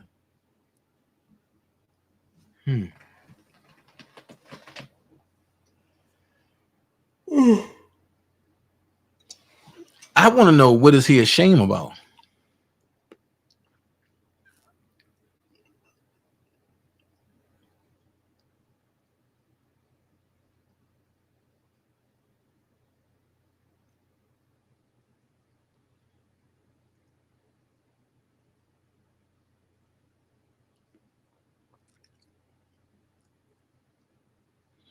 That's what I want to know. What is he ashamed about?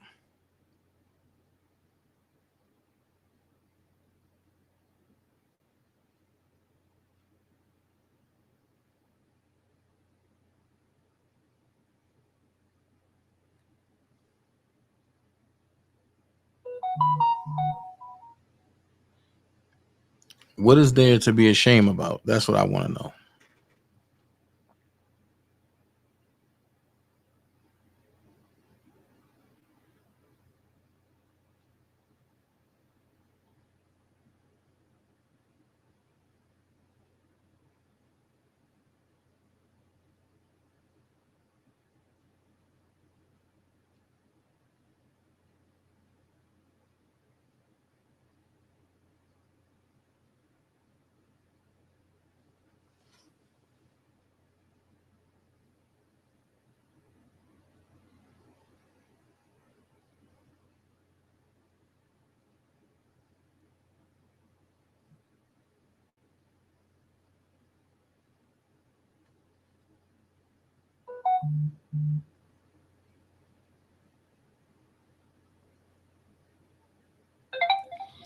Hold on.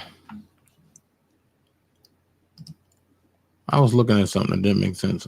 McDavid tells Bonjean he had to bring in outside professionals like lawyers and accountants to help manage R. Kelly, and wholeheartedly agrees to Bonjean's assertion that Kelly had a habit of surrounding himself with people who were bad for him. That's true. I'm glad I'm not one of those folks.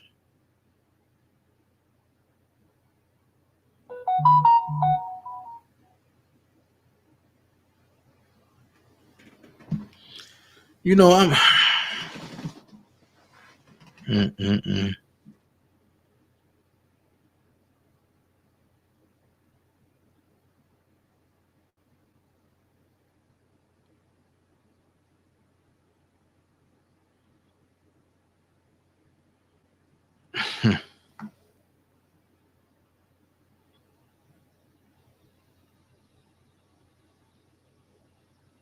Oh my God.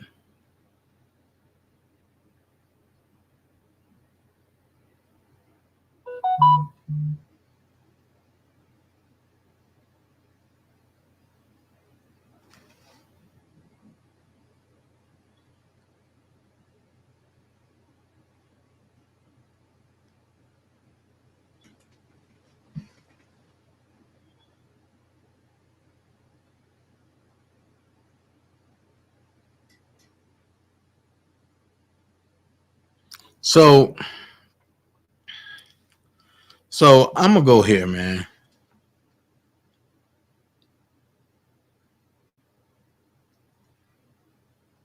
So, man, y'all just wait till this get over with. So all the evil stuff that Sylvia do to people, everybody is rallying and talking about Hollywood next is evil, and when Sylvia is the evilest motherfucker over there.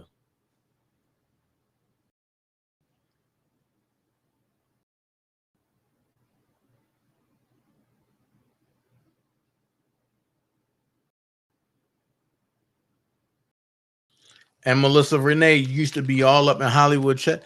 I can't stand people like that, man.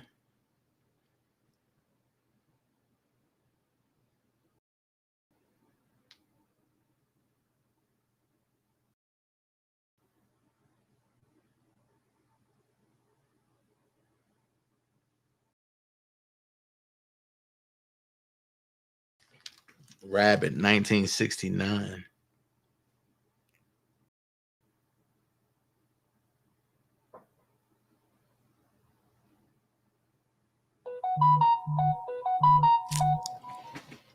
So Lovebug 2 said since Hollywood came to the trial, as Sylvia did say that Hollywood was harassing her. So that's on record, thank God. Man, Hollywood don't even speak to them people. And that was noted in New York.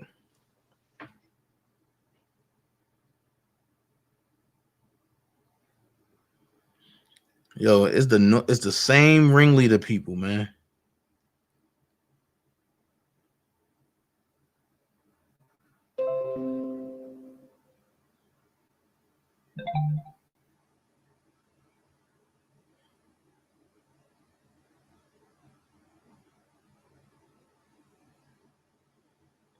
Here go Irish Soul. All the liars, man. I don't want none of them people. I'm good.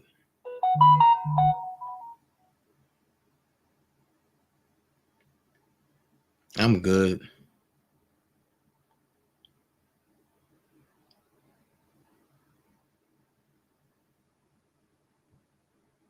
These motherfuckers always pointing the finger and be the main ones doing shit.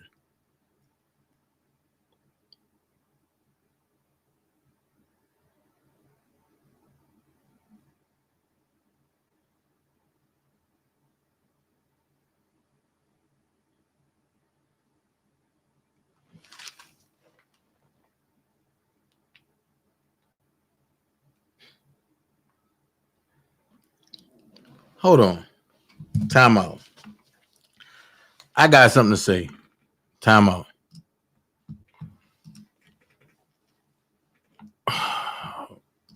Hold on. Moving on to the Tiffany Hawkins lawsuit from 1996 to 97. Bonjean brings up a Sun-Times article about it published prior to the famous 2000 article by Jim Dariagas. McDavid says there was an influx of lawsuits whenever articles like this were published. Wow.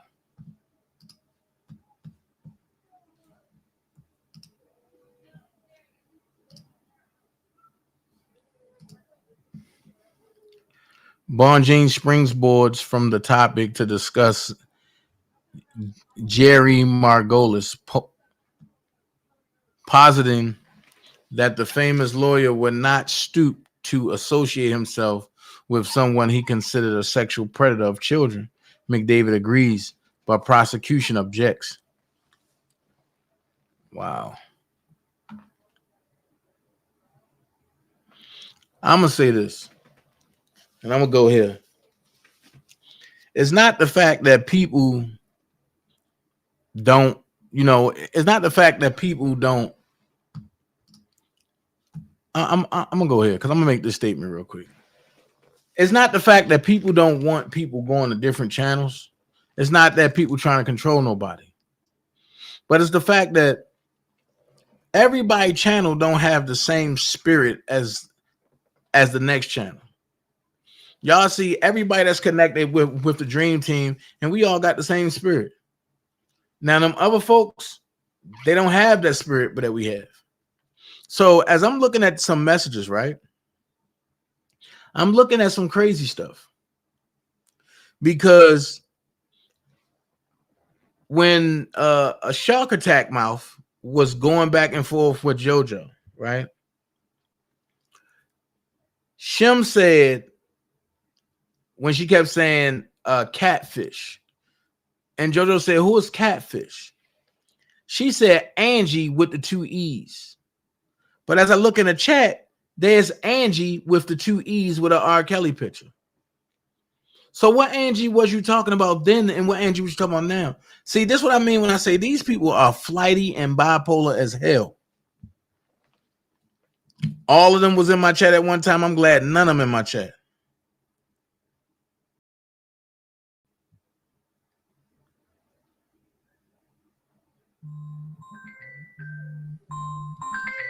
Hold on.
All right.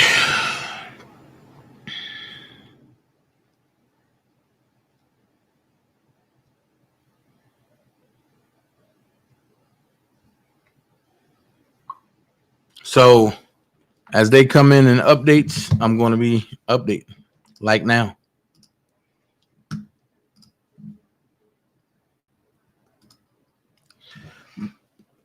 Levin Weber sustains the objection. Bonjing quickly moves on to discuss the reliability of the services of Jack Palladino, before again moving on to discuss Lisa Van Allen's alleged threesome sex tape, which he says she never produced to him or attorney Ed Jensen. Okay. Okay.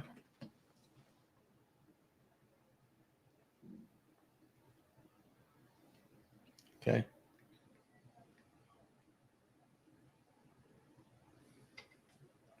So back to what I was saying, like I was just looking at some tech.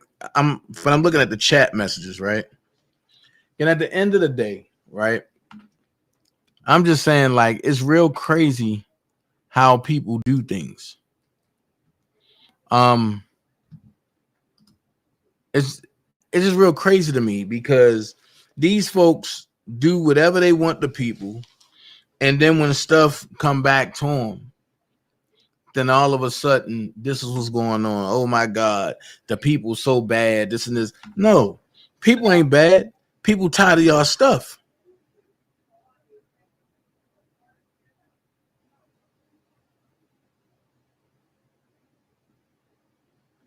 And that's why I say I don't want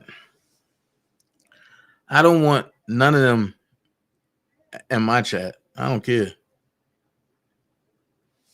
I don't care. I'm good.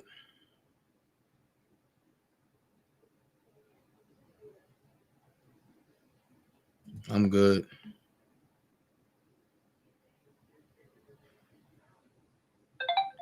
And you got all the people that used man, and you got all the people, but they used to be in her chat talking about her.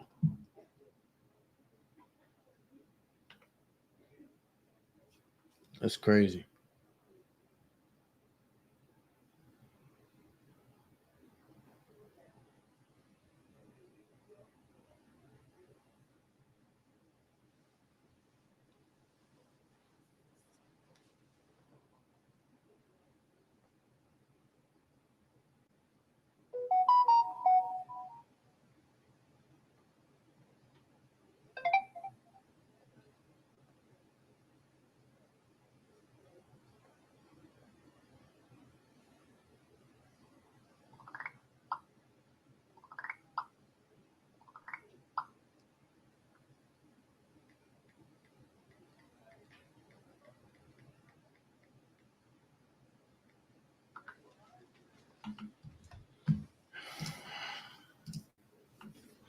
Bond James moving at a breakneck pace, so it's hard to keep up with tweets. But she's now discussing Charles Freeman's alleged decade-long attempt to get $1 million out of R. Kelly. Why Bond James moving so swiftly? That's the next question.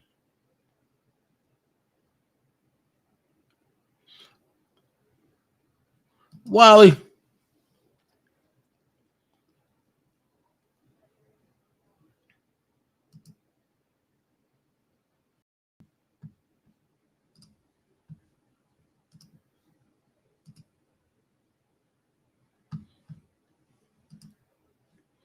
After confirming that Freeman's recollection of events is different from McDavid's, Bonjean ends her questioning for McDavid, and Judge Harry Levenweber calls to suspend the trial for the day. R. Kelly's federal trial in Chicago will resume tomorrow at 10 a.m. Okay. So there you have it. The trial for the day is done. I'm gonna see what y'all saying. It's a time and place for everything. The BS been going on, and I don't know what she's saying with that.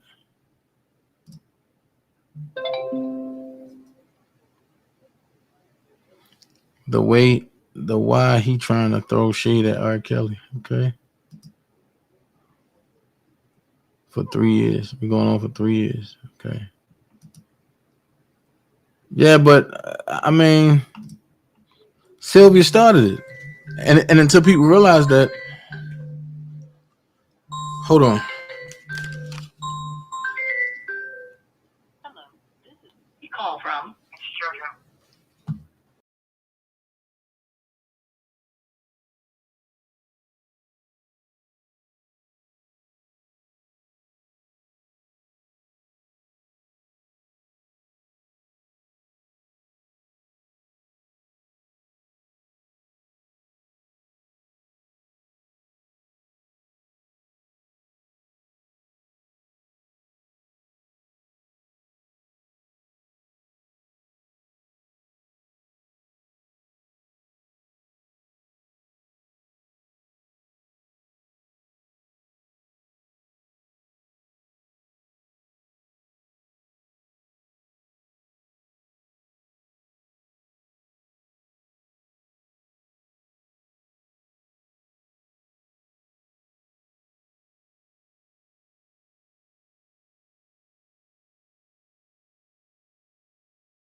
Oh, all right.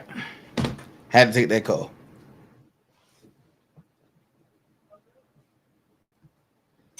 Nah, see, I thought Dennis B and Next work together.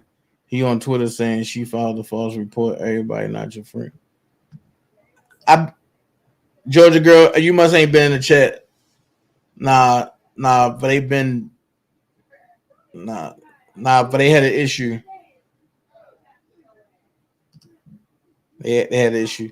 How do you go from grainy, out of focus tapes with one scene of Rashonda Landford shot on old camcorders from the 90s to crystal clear, in focus scenes with audio screaming, I am 14, some 15 years later? Well, it's called deepfake. That's how you do it.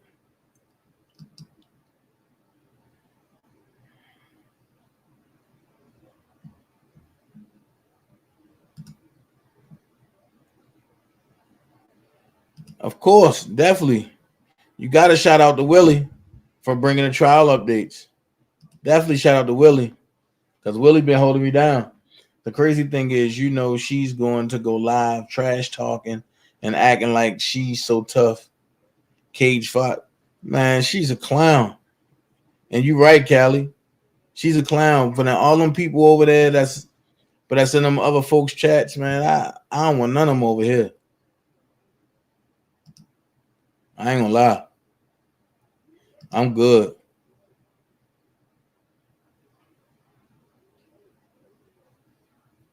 I ain't on mute. But yeah, definitely shout out to Big Willie again, man. Man, Willie been holding us down. I appreciate Willie.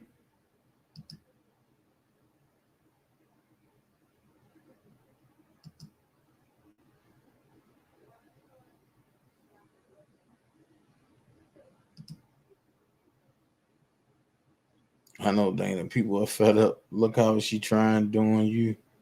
I said, God, man, I'm just waiting my turn, you know. I be in and out. I be on my channel 50 from one.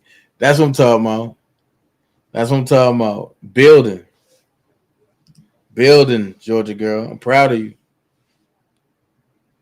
Building.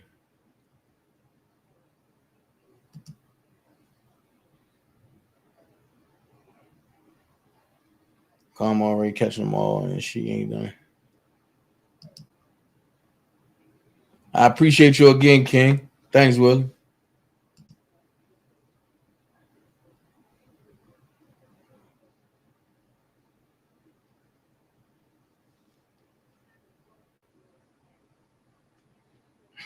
Right.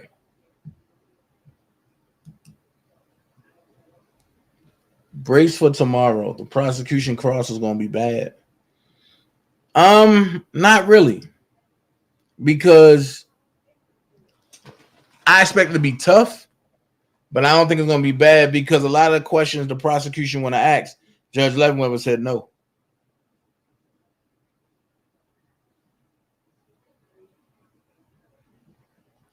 But look, that's it for the day. Let's go and get out of here. And I'll be on Rumble tonight talking about Trump. So I know some people don't like Trump, but I think you need to hear what I got to say. I think you need to listen to the video that I'm going to play.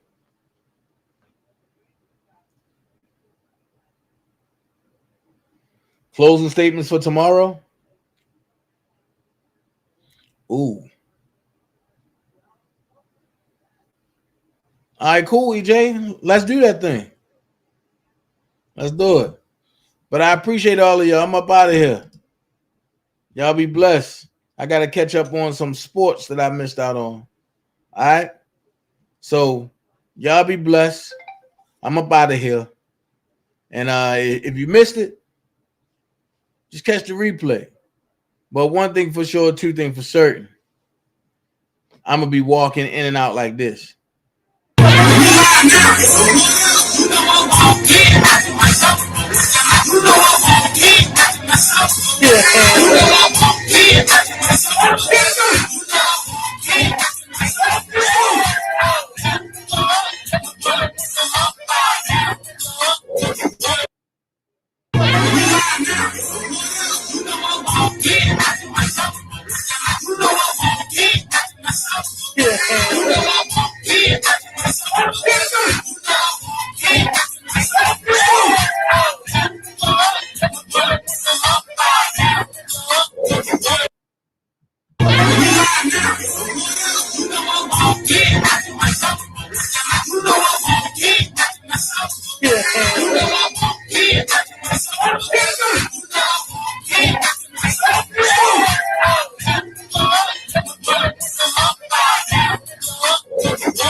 I don't like to waste time on stupid conversation. There's no profit in that.